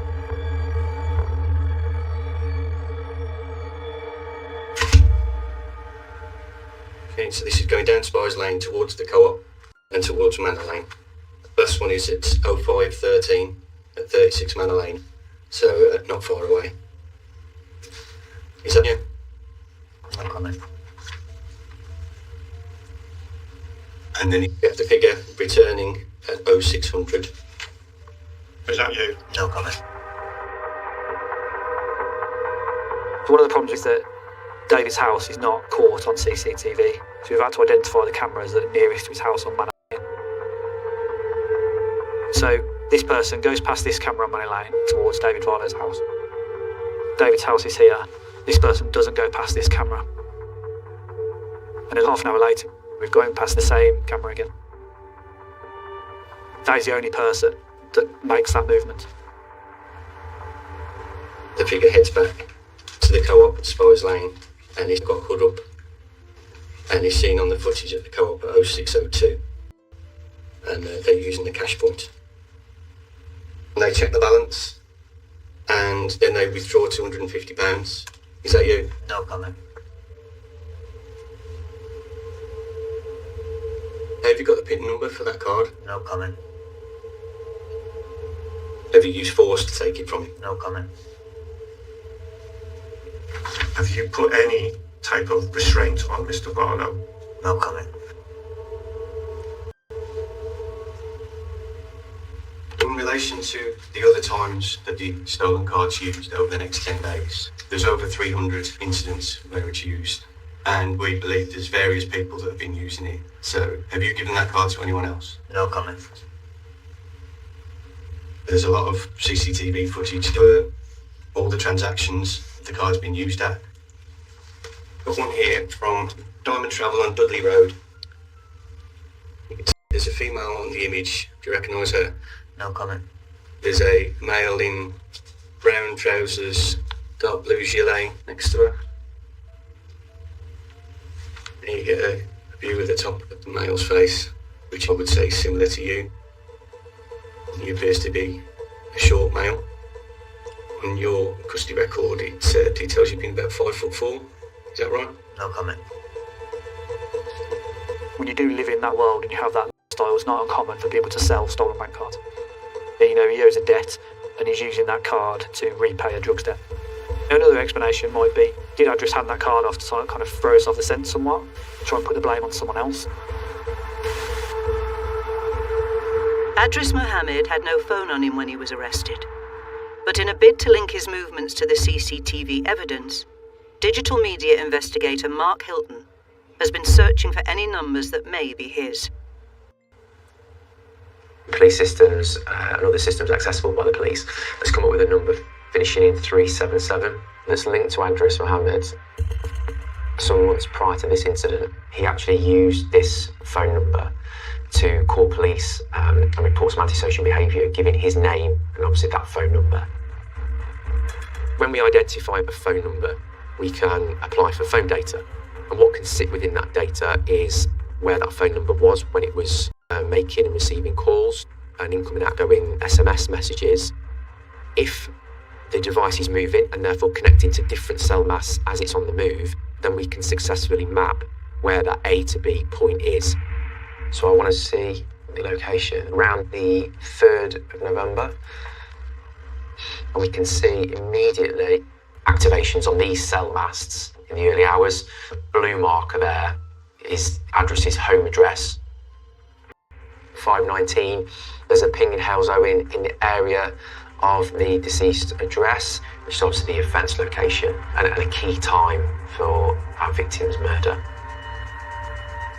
And then from 6:16 onwards, he slowly makes his way back towards Birmingham on cell masts, moving towards his home address. So we can see straight away that the Halesowen ping at a significant time is really key.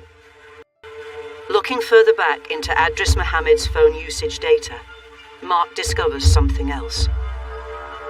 An attempted break-in was also reported at our victim's address on the evening of the 24th of October. So if we look through the data of the number that's attributed to Adris, you can see from the activated cell site mass, 2307, 2309, there's clear movement to Manor Lane in Halesowen. We know that that is around the time of the alleged break-in at Manor Lane.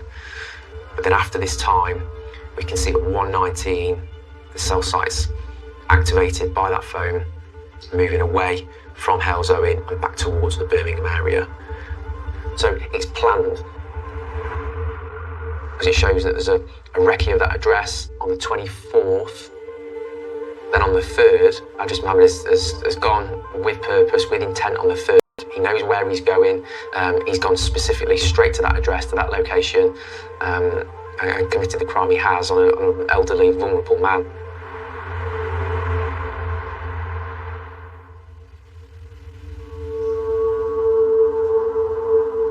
You went there on the 24th as well and tried to break in, but he disturbed you. No comment. You thought, well, I haven't gained entry at this point, or my intention is to come back and try again. No comment. Is that why you've gone back on the 3rd? No comment. Was it a case of it's just gone terribly wrong when you were there? No comment. Or did you intend to cause him some harm? No comment. With Adris Mohammed giving no account of what happened in David's house in the early hours of the 3rd of November, detectives turned to the DNA evidence. Blood staining was found on one side of the knife. And on the handle of the knife was found your DNA. No comment. Your DNA on the knife that's got David's blood on it. No comment. Explain to me how that's happened. No comment. Other than the fact that you had that knife and you've threatened David with it, assaulted David with it, caused him injury that's led to his blood getting on there. No comment. A 77-year-old bloke who's never hurt anyone, and he should be able to feel safe in his own house. A house where he's always lived, where he's grown up, where his family's lived before him. This isn't the clearest image, but we can see the male Ellie's getting on the bus. How frightening would that be to somebody who's just sat having a breakfast, reading a TV guide, looking forward to maybe what's coming on the TV later on that evening, and that figure appears stood next to them. They're horrendous. I can say in my career, I think this is the worst case I've ever dealt with. He's restrained a vulnerable person and caused him, no doubt, pain and suffering. However, whether he's committed murder or not, ultimately hinges on what Adris's intent was when he tied up David Varlow and left him to die. Did he know that that was a possible consequence of his actions? For me, that's part of the intent to commit murder. The CPS authorises Adris Mohammed to be charged with the murder of David Varlow, and he is remanded in custody. But there are still unanswered questions relating to the timeline around David's death. David was found on the 15th of November. 2nd of November, David was alive because we've got him using his bank card in Asda in Halesowen. However, by the 3rd of November, we know that bank card was in the possession of this man. From forensic work and phone work, we've identified Adris Mohammed. I'm absolutely satisfied that Adris Mohammed is responsible for David's murder. But we've still got a really big unanswered question. The pathology indicates that David Varlow was tied up for some time, but Adris was only in his house for 30 minutes. So someone must have come back and untied him. Has the offender returned? Or could it be different people using David's bank card have gone to David's house and untied him? But we still don't know who untied him, when and why.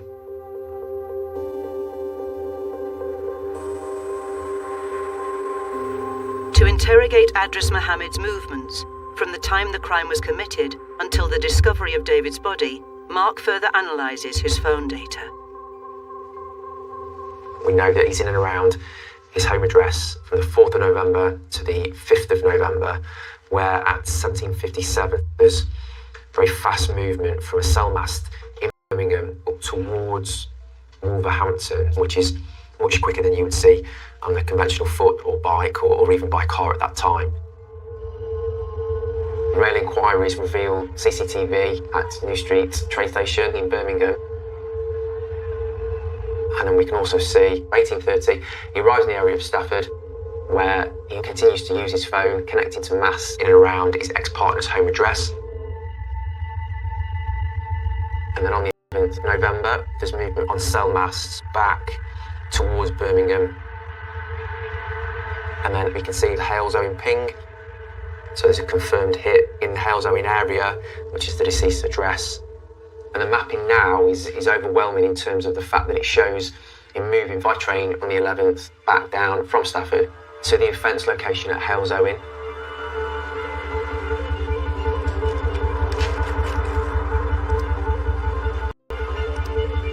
There's a number of cameras here, I'm just trying to find the right one. Confirmation that Adris Mohammed revisited the scene of the crime on the 11th of November, 8 days after the initial burglary, prompts Glenn to review CCTV footage from that day.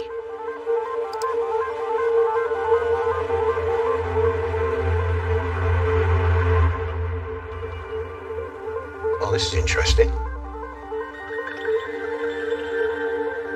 Oh, I think Tom would like that.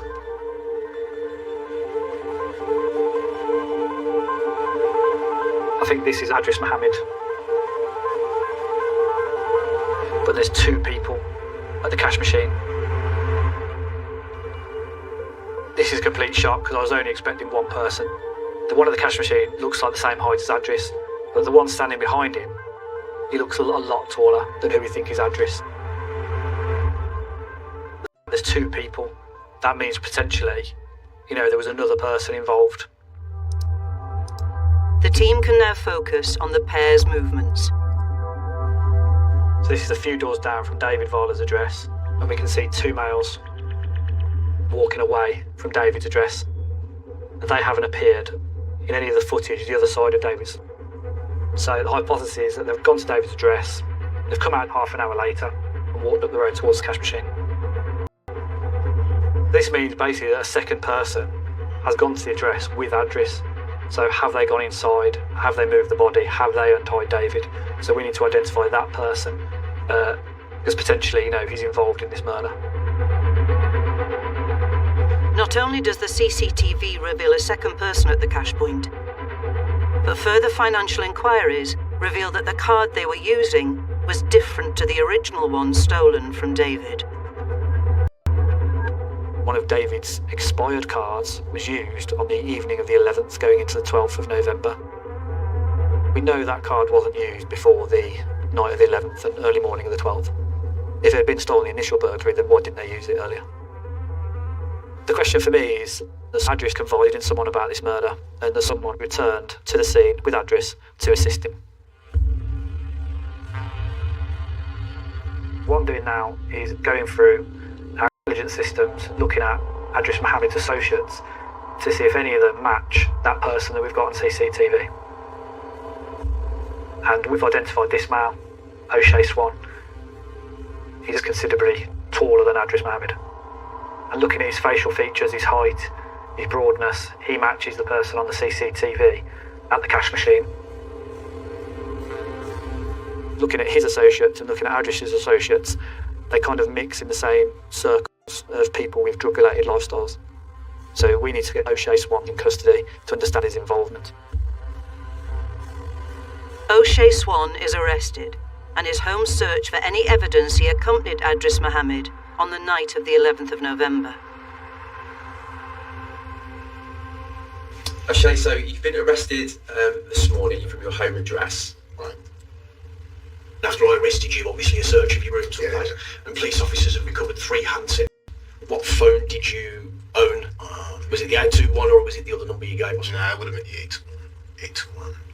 So you've accepted the fact that 821 was your phone number. I just want to talk through the movements of that particular phone number.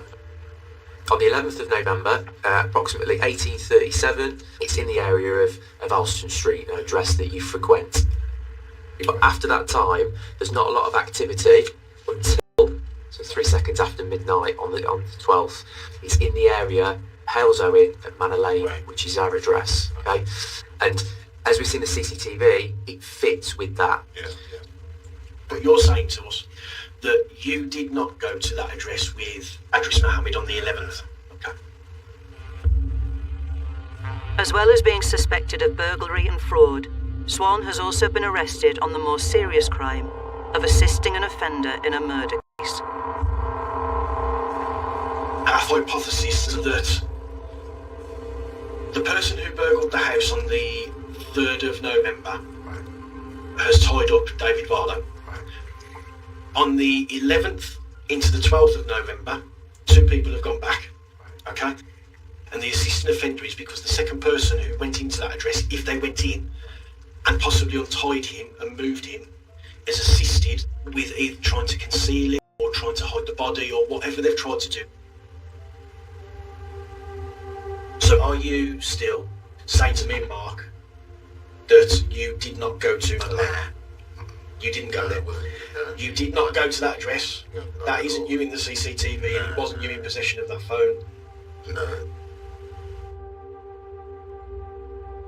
Looking at all the evidence, O'Shea Swan has travelled all that way for a reason. My view is he's travelled all that way to help Adris Mohammed. Help him do what? We don't know. But that's when we think either O'Shea or Adris has untied David. If he died, tied and attached to the chair, one of them must have untied him and moved the chair. When we found that chair, there was banking documentation and a checkbook on top of the chair. So, shockingly, that means that someone must have been going through that paperwork in front of David's deceased body. For me, it's beyond horrific.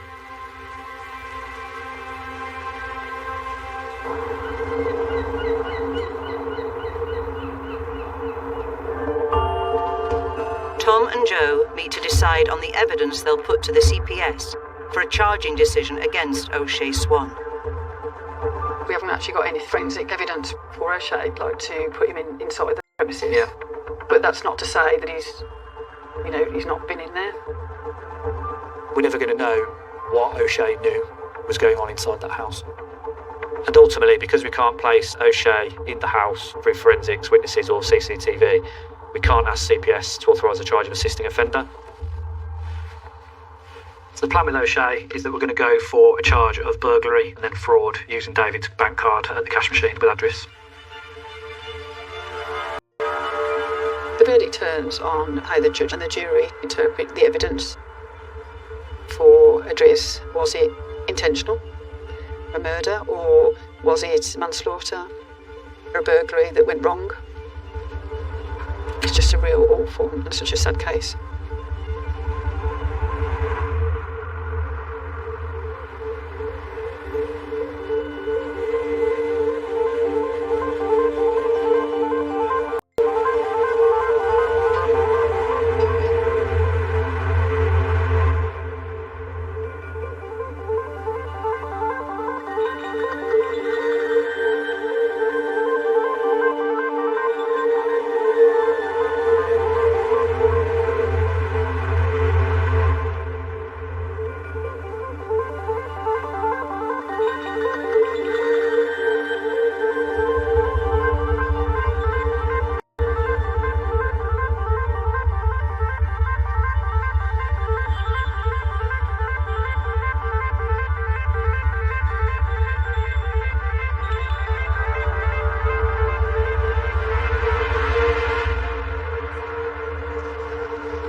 Yeah, I've been waiting for this call. So, Adris has been sentenced to 33 years imprisonment minimum. So he's got a life sentence, but he's got to serve a minimum of 33 years. 33, that's a lengthy sentence, isn't it?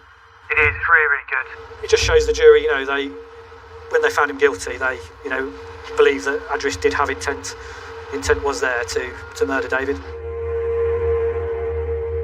There's obviously aggravating features in this case in terms of the fact that he's tied up a vulnerable male. He's left him to die. He's caused him a lot of pain and suffering.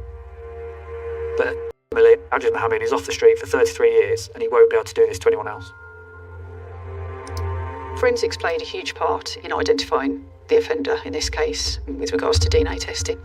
And if he did try and put us off the scent by moving the body, untying him, distributing the bank cards, he did a real poor job. And as for Swan's got 6 years for burglary and fraud. We couldn't put him in the scene, could we? So, that's also a good sentence, isn't it? No, it's really good. Regarding O'Shea, the judge concluded that when he went with Adris Mohammed to burgle David's house, O'Shea knew that Adris had killed David Varlow, and that potentially will add weight to the severity of his sentence. This particular case has really highlighted to me that there are bad people out there that will do horrible things to elderly people. But the way I kind of think of it is I can't change what's happened. Well, what I certainly can do is get justice for the victim and their families. That really kind of drives me on every job, to get justice for them.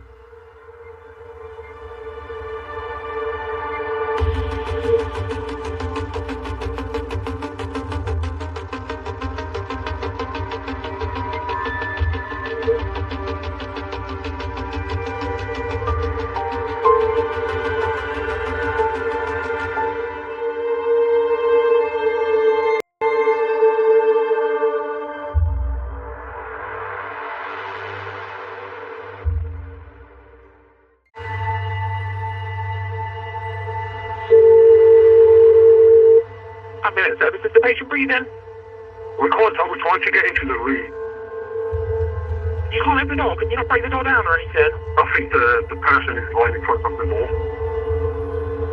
Okay, so the person that you're calling about, can you see them? Just about through the bedroom door.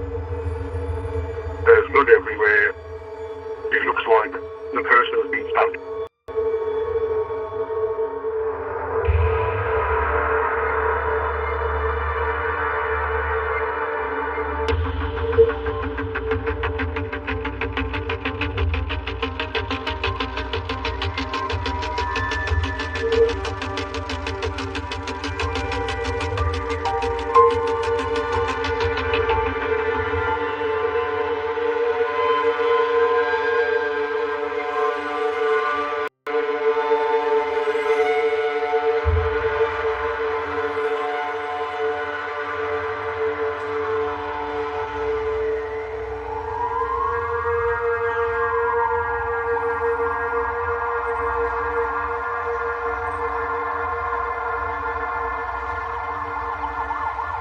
West Midlands Police have been alerted to a fatal stabbing in Birmingham.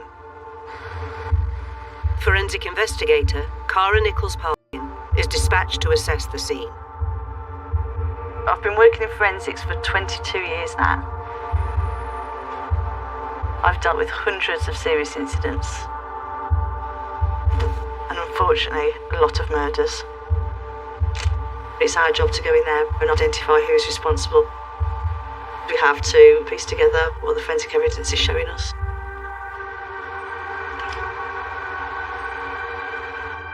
There's a blood stain here.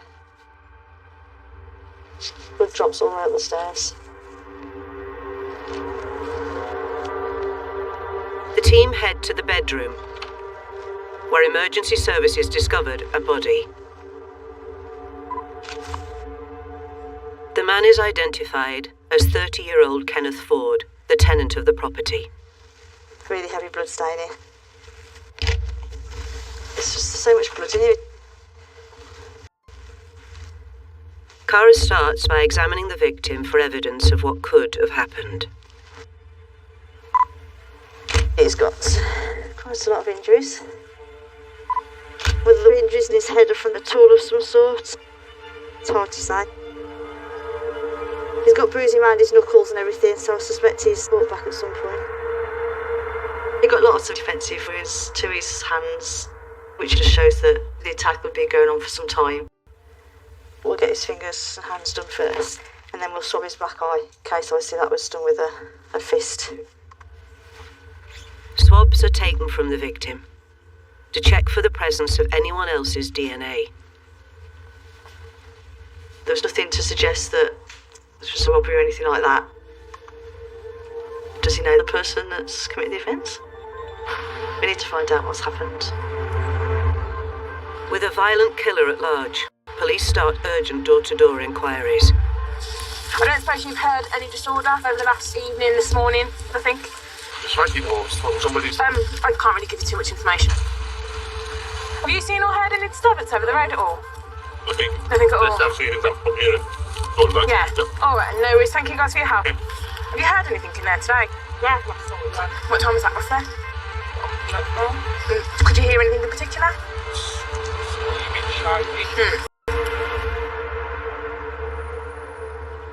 With evidence gathered from the bedroom, the forensic team follow the trail of blood downstairs. With a situation like this where there's so much blood, there's a good chance there would be a transfer of blood from our victim onto the suspect. Spatter's potentially gone onto the clothing, fingerprints in blood.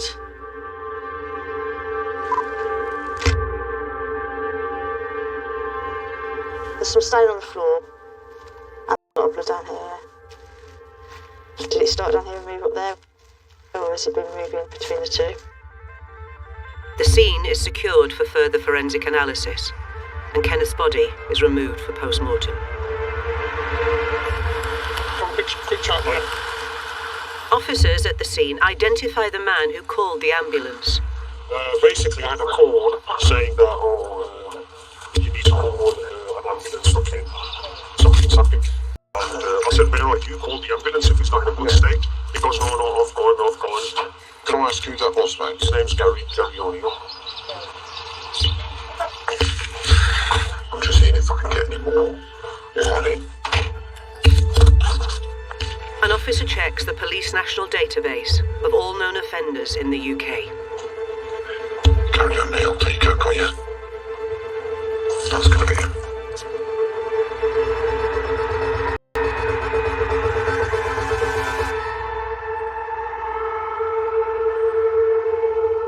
As a search begins for Gary O'Neill, Cara joins the homicide team, led by Detective Inspector Michelle Thurgood, for a case briefing.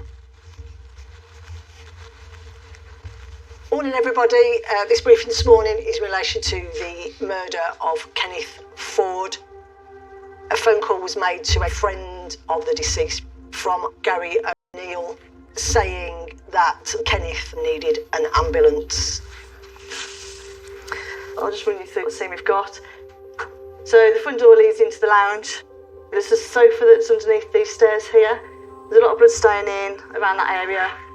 But then upstairs, so when you go upstairs, the deceased was found just behind the door. There's blood everywhere in the room. It's been a really nasty attack. He's got lots and lots of injuries. So we just need to establish what's gone on. In terms of Gary O'Neill, obviously we need to get Gary an interview so we can understand what occurred and process him for any potential forensic evidence that he might have on himself or any of his clothing. And the murder weapon is still outstanding. Can we see what that weapon was? Okay, thank you everybody. It's clear that Kenneth Ford was the victim of a violent attack. At this moment in time, Gary O'Neill is the suspect, but I have to keep my mind open. He called to say Kenneth needs help, so he could be a witness. We do often have witnesses that don't come forward because they are frightened.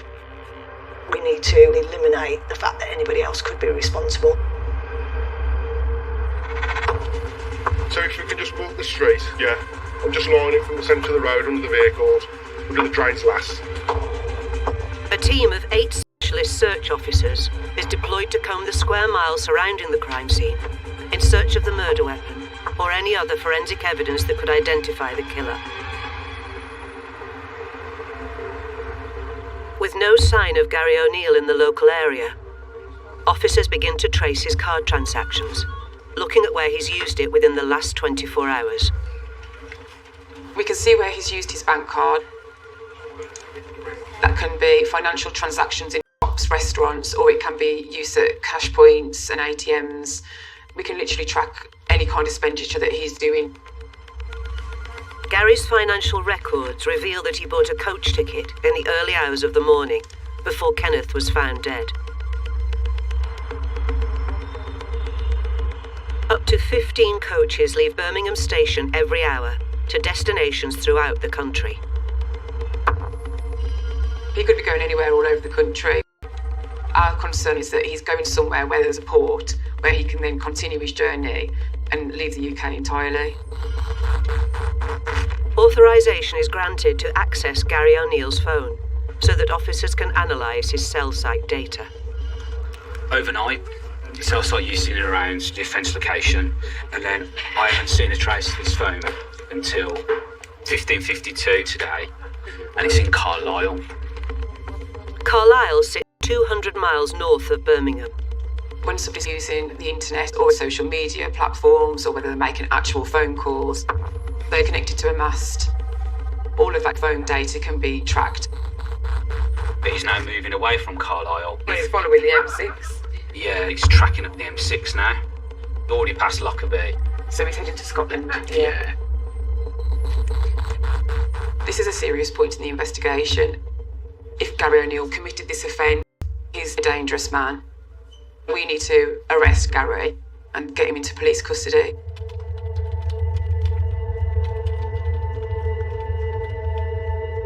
An alert goes out on the UK's police databases that Gary O'Neill is now wanted on suspicion of murder.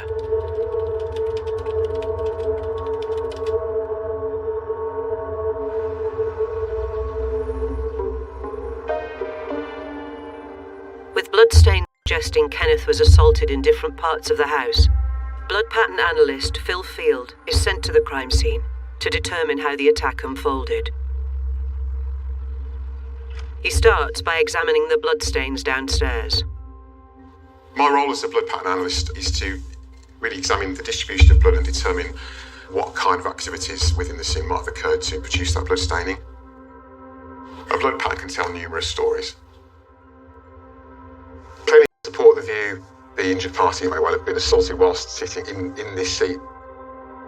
I've got a number of questions. What was the nature of the attack? How many people may have been involved? What were the movements within the property? There actually appears to be some clotting blood. So it would suggest that the injured party has been here for a period of time that's sufficient to allow that clotting process to happen. The blood clotting process really is the body's natural response to an injury. Blood platelets grouping around the site of the injury to form a mesh to stop the bleeding occurring. It can take somewhere between 2 and 15 minutes for visible signs of clotting to appear. Having analysed the blood patterns downstairs, Phil heads to the bedroom where Kenneth's body was found. I just discovered some spatter on the radiator behind this curtain. There's some moving transfer patterning going on here that indicates quite heavy contact with a heavily blood-wet item moving in contact with the radiator. So in terms of identifying an attack site in the property, this is definitely one. There actually appears to be some clotted blood and some tufts of hair in that stain.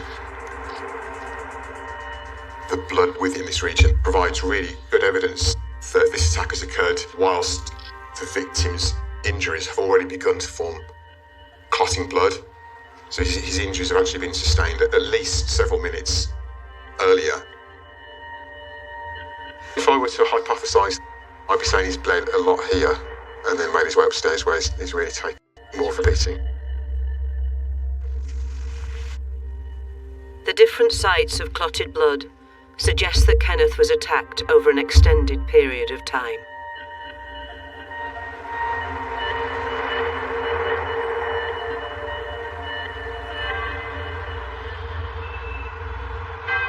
Detectives have been searching for Kenneth's killer for 4 hours, when they are alerted to an emergency call from a driver to his depot on a coach heading to Scotland. This guy's an absolute spotter. His degree was utterly what it makes a sense. My dog can bark a sentence better. Extra ass my brothers, ruffle and charge it. It's the way he's putting himself across. It's just like he's staring right through you. Yeah. If you're a bit of glass. He's really not there. Scottish police are called to remove the man and identify him as Gary O'Neill. They seize his possessions, including clothing.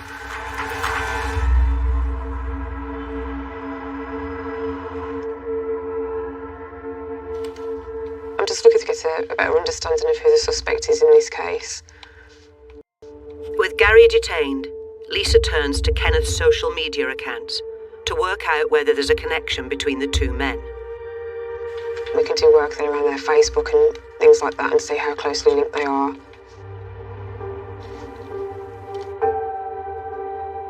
We can see on here that they come from the same area of Ireland and have moved to the area together from Ireland.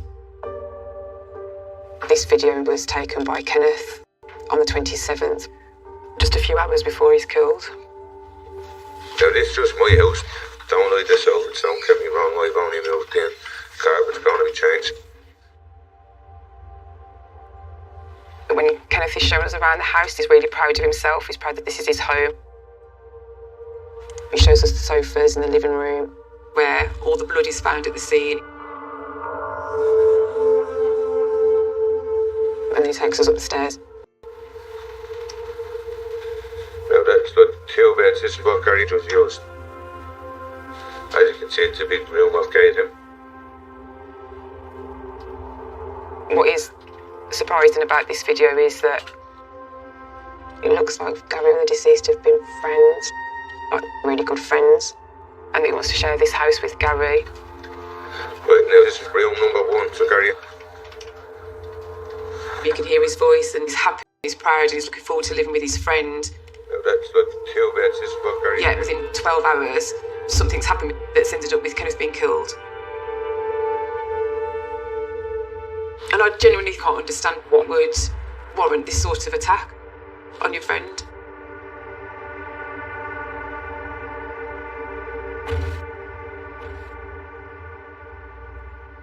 The next morning, Gary O'Neill is transferred from Scotland to Birmingham for questioning.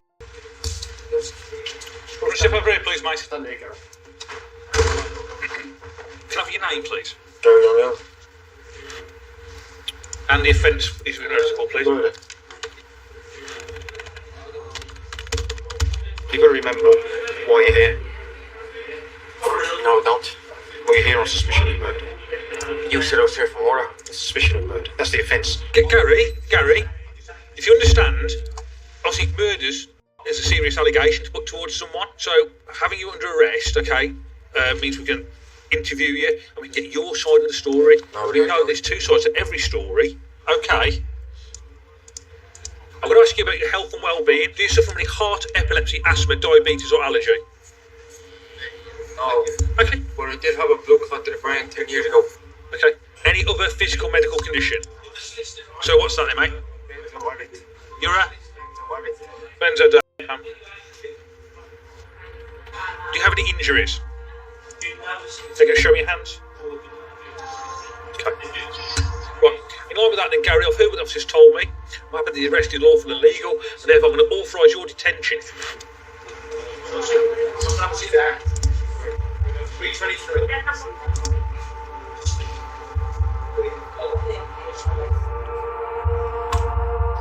Swabs from Gary O'Neill will be tested for traces of Kenneth's DNA. They will also be compared to DNA found on Kenneth's body to determine if Gary was involved in causing his injuries. Only DNA I'm going to find here is my own DNA.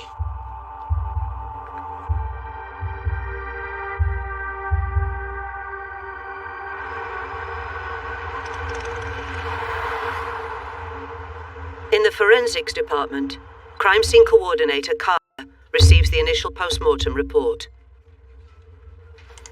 It's quite shocking to see how many injuries are actually there. I think they're saying 100.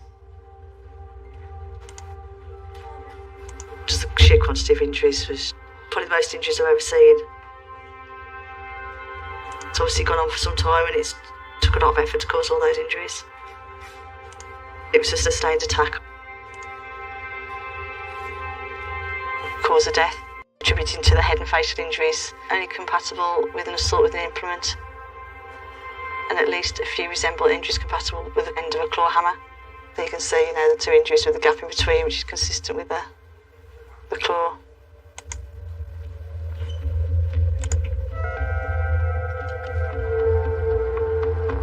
With Gary in custody, detectives call upon Cara to establish a forensic strategy for the investigation. I've just got Phil's findings. So there may have been an attack site downstairs, and there is clear evidence of an attack site upstairs. The presence of clotted blood here indicates that the attacks happened over a period of time. Yeah. It's been a frenzied attack. Loads of injuries, which look like potentially from a claw hammer. So everyone that we have spoken to are saying Gary and Kenneth are really close friends their whole lives. They live together, they do everything together. So why Gary would then decide to kill Kenneth remains unclear. In terms of the forensic strategy, Cara, you've already put something in place around that, have you? So it's going to be based around the blood and the transfer of blood between the two to put him there at the time of the actual assault, whereas his DNA within the scene isn't going to prove that he's committed the offence because he's been in that address a lot. Mm-hmm. Gary and Kenneth were really good friends, and I think he'd been staying at that address. So Gary's fingerprints and DNA would have been within the address. So we really need to focus on transfer of the blood, fingerprints in blood, that would put someone there at the time of the actual offence where he was bleeding. We've got Gary's clothing, that is blood stained, so we can identify whose blood that is. If Kenneth's blood's on Gary's clothing, then obviously that puts him at the scene at the time that the assaults happened. Also really important for tying him in to actually the murder.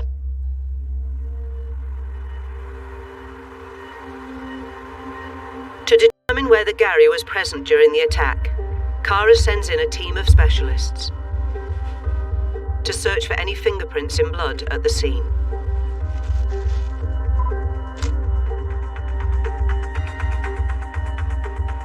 Yeah, I can see some marks just on the banister rail here. Possibly could be ridge detail.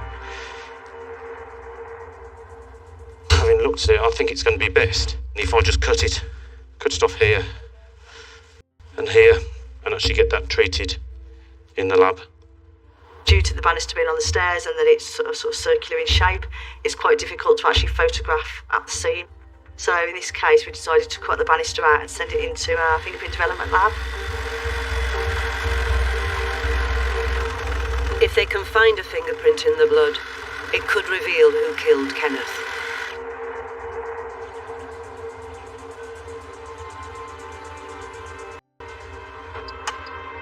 The mark in blood on the banister is fast-tracked for forensic examination. There's quite a lot of blood staining, quite a lot of smears. Forensic technician Vanessa Gardner scrutinises it for any ridge detail. There's one particular area that looks like it might have some quite good detailing. Now I'm going to have to use all the different light sources to see the best way that I can capture the actual detail before we photograph it.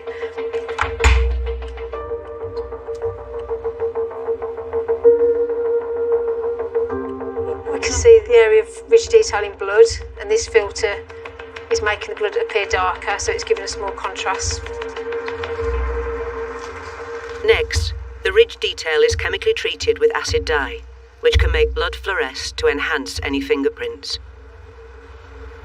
For this item, I'm using acid violet. With this, because it is quite heavily blood stained, I can see that the blood's already reacting. Just need to move it into the wash now, acid wash, and just get rid of some of the background staining to give us the most contrast. The ridge detail must be further enhanced to be usable for the fingerprint bureau. We're getting contrast, but we're losing the ridge detail, so when we turn it into a grayscale image, that might be better for the fingerprint expert to have a look at. We're getting good contrast, so that's a mark that I'll be sending up to the bureau. The Fingerprint Bureau will compare the mark against both Kenneth's and Gary's prints.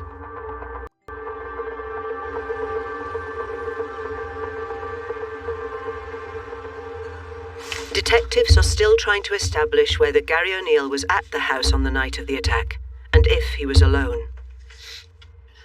Okay, so we've got some footage from the scene, which is Colebrook Road.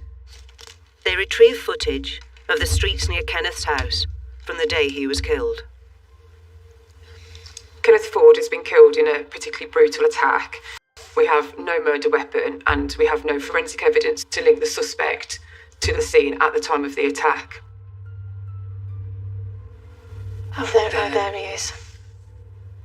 Here we've got the suspect walking towards the front door. The suspect goes into the address. There's a couple of other people with him and they look like they've got a pushchair. And what time's that at? This is at 22:58. So they've all gone into the address.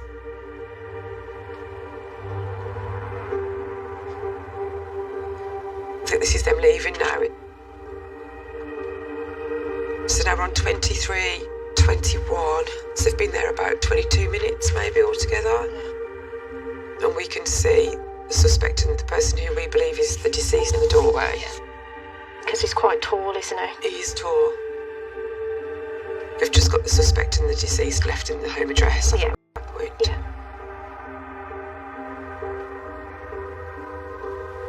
The suspect leaves, screen time of 01:57. Yeah.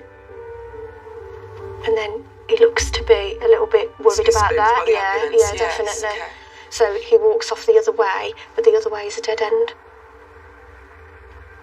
So he kind of waits a little minute, walks up there, and then comes back past. So it looks like he's carrying a big, like, bin bag, isn't it? We could have taken the murder weapon with him. Yeah, looks like it.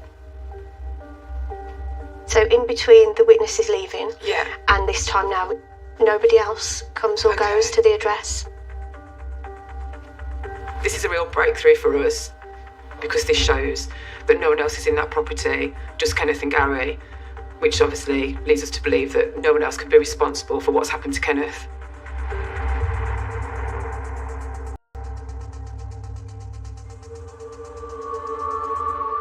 With the new CCTV footage and evidence gathered from the crime scene, Gary is taken in for questioning.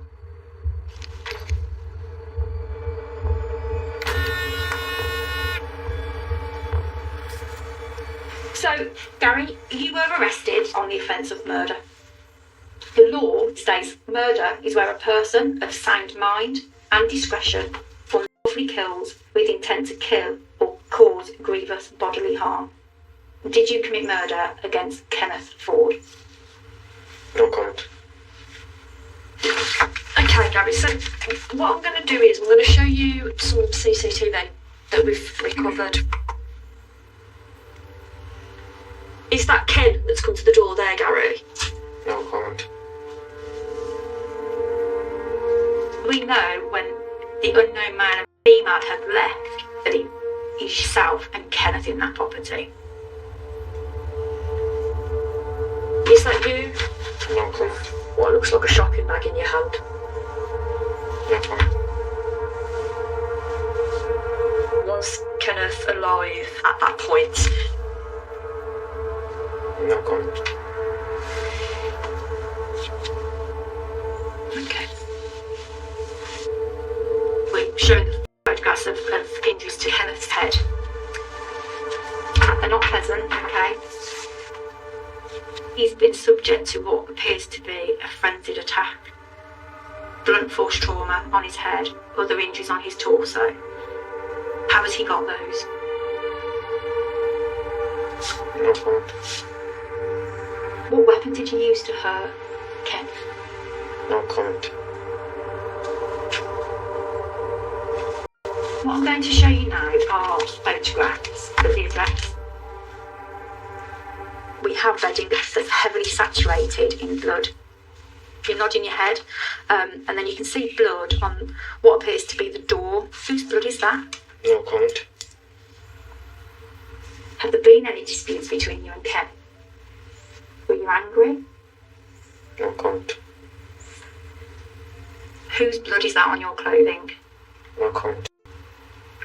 If those clothes are sent off, will there be any of Kenneth's blood? No comment. Will it be your blood? No comment. Kenneth is dead. You were there that evening? That's your mate, isn't it? You've come to England together for a better life. This is your opportunity to tell us what has happened.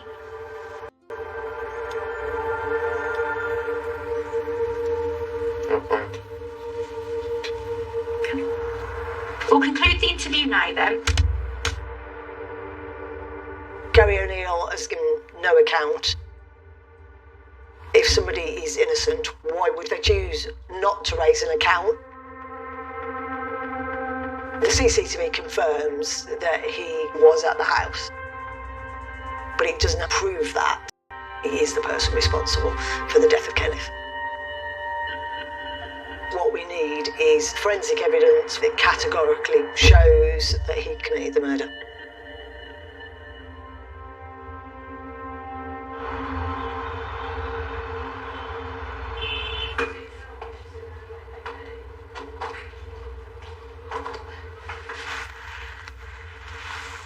So I'm just laying the item out just so I can see it from the front.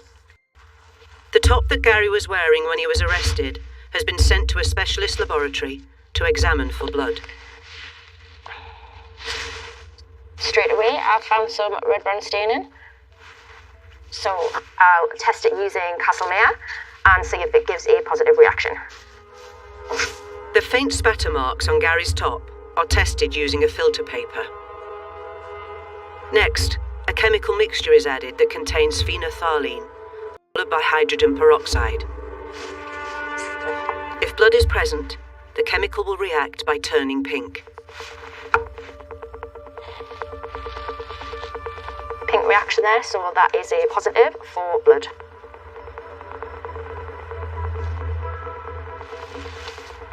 Right, so what we got, Suddy? One at the top. With the marks confirmed as blood, forensic scientist Steve Paddock begins a detailed blood pattern analysis. If we find Kenneth's blood on Gary's clothing, then that would be crucial for the investigation because it would put Gary at the scene at the time that Kenneth was bleeding. So we've got a direct link with him to the assault. Let's have a look at this. It's quite widespread, isn't it? contact staining down the right sleeve. Some of it quite heavy. Well, during an assault, you may have blood transferred in a number of different ways. Firstly, when a perpetrator or their clothing comes into direct contact with a source of wet blood, and it will create what we call a contact or transfer blood stain. The second way is where airborne droplets are projected through the air. Blood can be flicked off a hand or a weapon, or if forceful blow is delivered into a source of wet blood. We have got some airborne stains on the hood as well. The size of these stains are very small, some of them less than 1 millimetre. This indicates it's most likely to be caused by impact spatter, forceful blow into a source of wet blood. And the force of the blow has caused the blood to break up into droplets. We may only expect these droplets to travel maybe no more than a metre. So by observing such small droplets on someone's clothing, really it places them in very, very close proximity.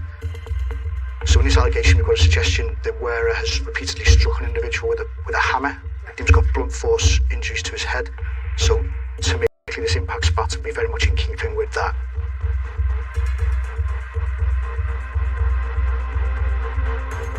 Quite odd looking staining, quite like a downwards direction. Yeah. One explanation for that is the hammer's been swung and with blood. Yeah. It's wet with blood, it's been swung and stopped. His right shoulder and the blood's projected down to the lower rear of his back. Let's take a couple of stains for DNA. Certainly, if DNA matches the victim, certainly take some explaining. Yeah. The blood samples will be analysed for DNA profiles to determine whether the blood belongs to Kenneth or Gary.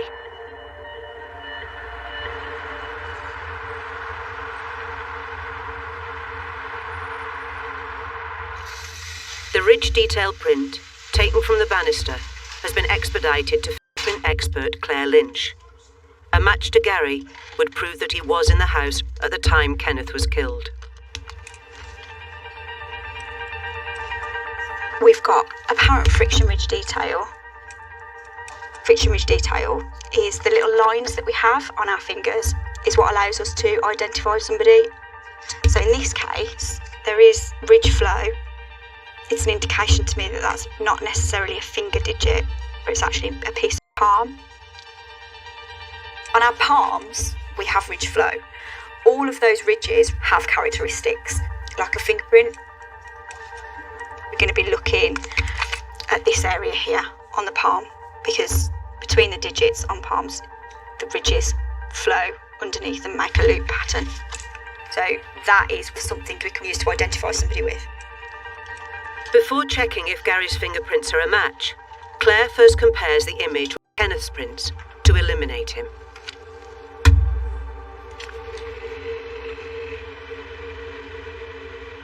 When we're looking at our characteristics, we want to ensure that the characteristics on this side, which is our recovered side, match exactly to the ridge characteristics of our known impression.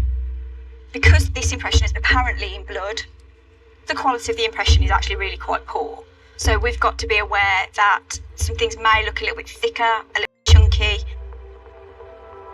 Sometimes that impression that's been left, dependent on whatever surface it's been left on, it can actually make certain characteristics look slightly distorted, and that can make it very difficult for us to identify somebody. So we have a ridge coming down here, a ridge coming down here, and they join at the bottom and then carry on. On our known image, we've got a ridge coming down here, a ridge coming down here, and they join and carry on. This characteristic here is called a bifurcation. 2, 3. 1, 2, 3. So I'm counting here, so I've got a ridge ending that's coming up, and then I've got 3 intervening ridges, so they're just ridges that go between 2 different points of characteristics.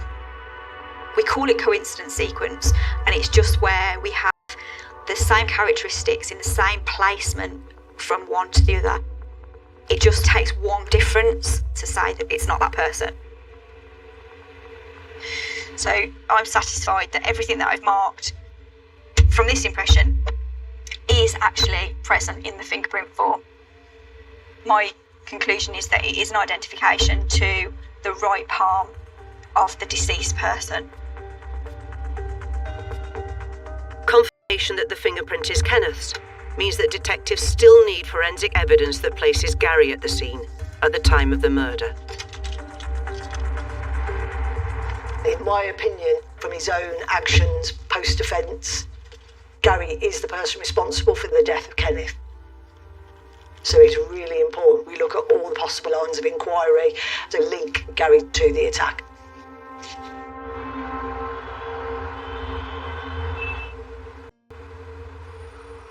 You went last week up to Glasgow in terms of other inquiries with the custody staff. While awaiting the results of the blood analysis on Gary's top, detectives revisit evidence gathered by Scottish police at the time of his arrest. No statements from any custody staff that had any dealings with Gary.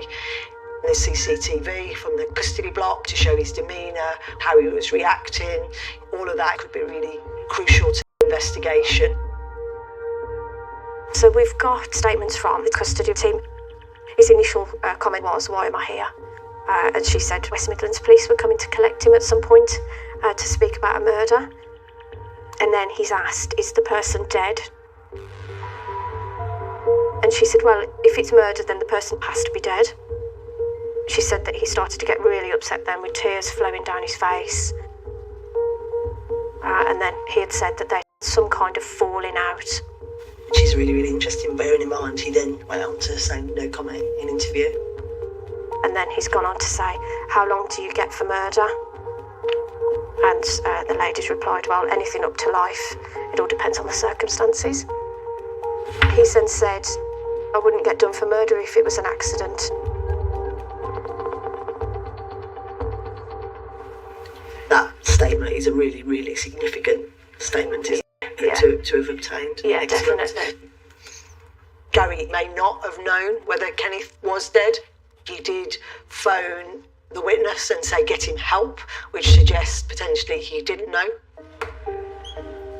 One way or the other, Gary O'Neill is a risk to the public, and we still need forensic evidence which puts Gary in that premises at the time of the offence.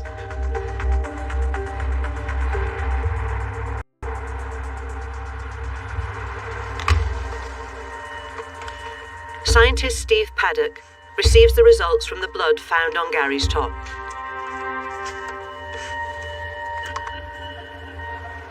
So what we're looking at here is the DNA results from one of the spots of blood on Gary O'Neill's grey hooded top. We look at 17 specific areas of DNA in an individual's genome. Each area, we would normally expect to see 2 DNA components, one inherited from each parent. Where we only have one peak, this means the same area of DNA has been inherited from this individual's mum and from the dad. Also what we're seeing is these minor contributions of DNA. So we have DNA from at least 2 individuals within the results. One individual has contributed significantly more DNA than the second. So what we have here is I have Gary O'Neill's reference DNA profile. This represents a graphical representation of this string of numbers. So if we look at this first area of DNA, I can see that Gary O'Neill, his components are 15 and a 17. So they are represented within this DNA profile. We can see that there's a major designation of a 22 and a 23, and a minor designation of an 18 and a 19. If we refer to Gary O'Neill's reference DNA profile, I can see he is in fact an 18-19. So we can see that it's possible that Gary O'Neill has contributed a very small amount of DNA to this result. This is not an uncommon finding. We'll pick up some background cellular material generally from the wearer themselves. What I have now is a reference DNA profile obtained from Kenneth Ford. So we can see at the first area, Kenneth Ford has a single peak and it's designated as a 15. We move on to the second area of DNA. Within Kenneth Ford's reference DNA profile, again this is a single peak, this time designated as a 14. If we compare this to the same area of DNA from a blood sample taken from a jacket, we can see this is a large single peak designated as a 14. And in fact, if we go along the remaining areas of DNA, we can see a Kenneth Ford DNA profile matches the major contribution obtained from the blood sample on the jacket. This will provide very powerful evidence that this blood has in fact originated from Kenneth Ford.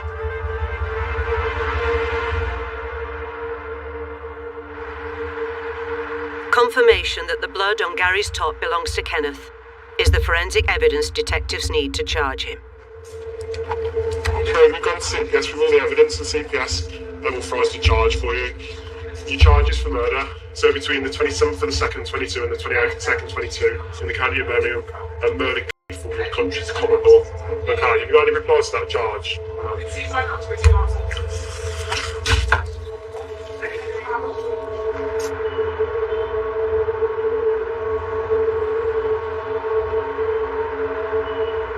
After being charged with the murder of his friend, Kenneth Ford, Gary O'Neill submits a defence statement. We have the defence case statement for Mr. O'Neill. Quite interesting and not probably what we expected. Gary says, I had an argument with Kenneth Ford. During the course of the argument, he told me to leave his house. I went to get my PlayStation and he said that I couldn't have it. Hit me on the head, knocked me down. He kept hitting me and I was worried as I had previously had a serious head injury.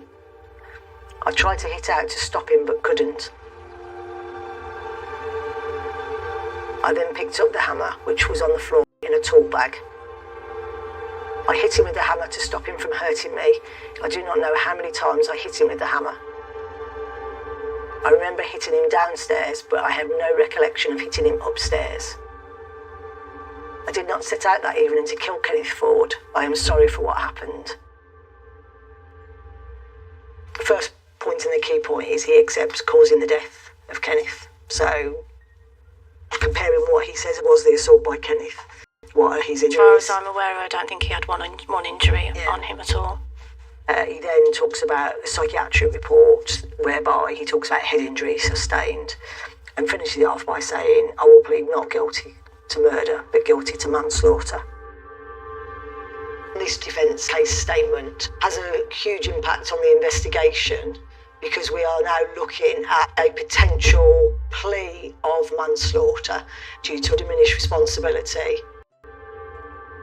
Diminished responsibility is where you've got an abnormality of mental functioning from a recognised medical condition that may affect the ability to form a rational view on what is happening at that moment in time. Traditional forensics gives us potentially the who, the where, maybe even the when. Forensic psychology can assist us understanding the why. To decide whether Gary has grounds for diminished responsibility due to his head trauma, the Crown Prosecution Service calls upon an independent forensic neuropsychologist to make a clinical assessment. Forensic psychology is increasingly being seen as of assistance to the court. Other forensic sciences, blood pattern and fingerprints and so on, have a physical manifestation they're looking at. In psychology, we're dealing more with what was the function of this behaviour? Why did he behave the way he did? It's an extraordinary behaviour. Why would someone do that? Somebody might have some impairment or damage that means they don't understand the nature of the act or they don't understand that it is wrong. So for example purposes, here's a scan of a brain. What we're interested in is where there might be some gaps or lesions in the brain. And that can happen with head trauma, which could be as a result of blows to the head. In this example model, we might think that there was damage here, where there's a black area, so no blood flow getting there behind the right eye in the frontal area of the brain. It's a little bit like if there's a roadworks and you can't get down a certain street, the blood can't get to that part of the brain. That impaired, we can't think things through properly before acting. Behaving becomes impulsive and not something that's completely under our own control at all. So in Mr. O'Neill's case, he says he's had a head injury. And when looking at diminished responsibility, an absolute sort of cornerstone of our work is to look at whether somebody is telling the truth. Are they attempting to exaggerate difficulties, pretend they have a problem that doesn't actually exist? Now, maybe he has had those things, but we have ways and means with the testing that we do to detect people who are faking. This is a murder trial. It will have significant consequences for the accused. It already has very significant consequences for the families of the poor deceased. I would be running between 15 and 20 separate psychometric testings to give it the gravity that it deserves and make sure I get a full and proper set of information and opinion to offer to the court. While psychological assessments are carried out on Gary, Michelle must decide whether to recommend the Crown Prosecution Service accept his plea of manslaughter and move to sentencing, or recommend that he be tried by jury for murder. We received the first psychiatric report on behalf of the defence on his mental health, and specifically around a head injury and whether a head injury he'd historically suffered could be responsible for Gary potentially committing this crime. As you know, Gary is going to make that guilty plea to manslaughter. My decision, along with the Crown Prosecution Service, is whether we accept that plea. The decision on whether to go from murder to accepting a plea of manslaughter, diminished responsibility, is not an easy choice. The difference between a conviction for murder and manslaughter can be huge. A murder carries a mandatory life sentence. Manslaughter can attract as little as 3 years. Somebody has been killed. Their families are always at the forefront of everything we do. But it has to be evidence-led. It's a sustained attack. This is the downstairs, a lot of blood here, but then it's gone upstairs, so that obviously shows that it's happened over a period of time. These are some of the injuries that were sustained. He got injuries across most of his body. How many injuries were there altogether? I believe there was 112 in total. In terms of volume, there's a huge amount of injuries that I've personally seen. The hammer used in the offence hasn't been recovered. No. Correct. And he's had the presence of mind to attempt to flee the country. This is someone who knows what they're doing. Having gathered all the forensic evidence, my absolute view is that rather than just accepting a plea for manslaughter, this should be a trial for murder.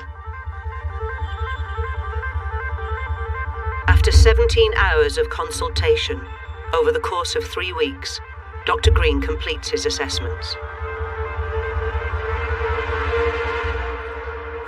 He must recommend to the jury whether Gary O'Neill's plea of diminished responsibility should be considered by the court or dismissed. After assessing Mr. O'Neill, there was clear evidence that the head trauma caused damage to his brain such that blood is now not flowing to parts of his brain that would help him control and organise his behaviour, and he's incapable of stopping himself once he has begun acting.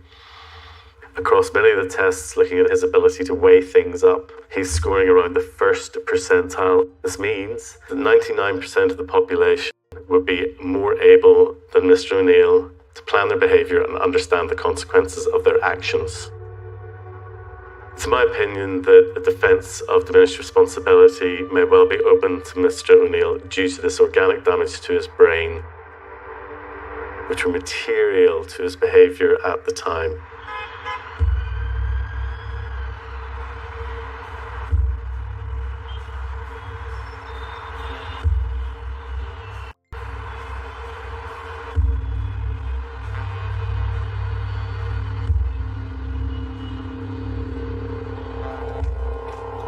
Diminished responsibility is very complicated and it has a huge impact on the investigation because it's the difference between murder and manslaughter, and Dr. Green's assessment is a key part of the evidence.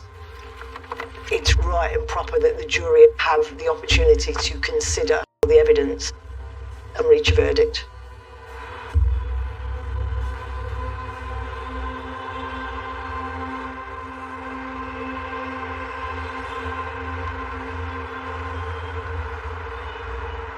I thought I'd just give you an update from the trial.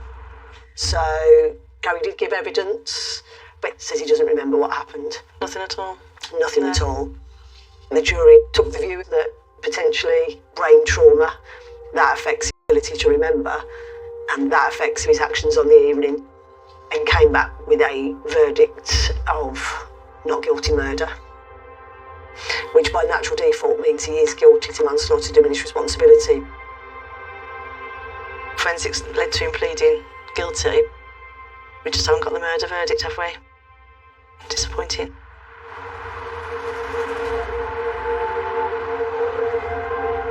Forensic psychology is becoming increasingly part of murder investigations. Its importance will continue to grow in the coming years as we understand more and more about the impacts of mental health on people's actions.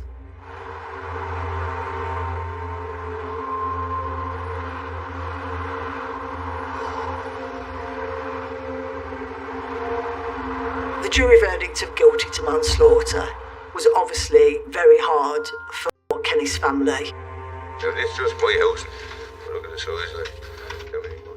They will always believe the sentence is not equivalent to the fact that their son has lost his life. Diminished responsibility gives a reason. It's not an excuse.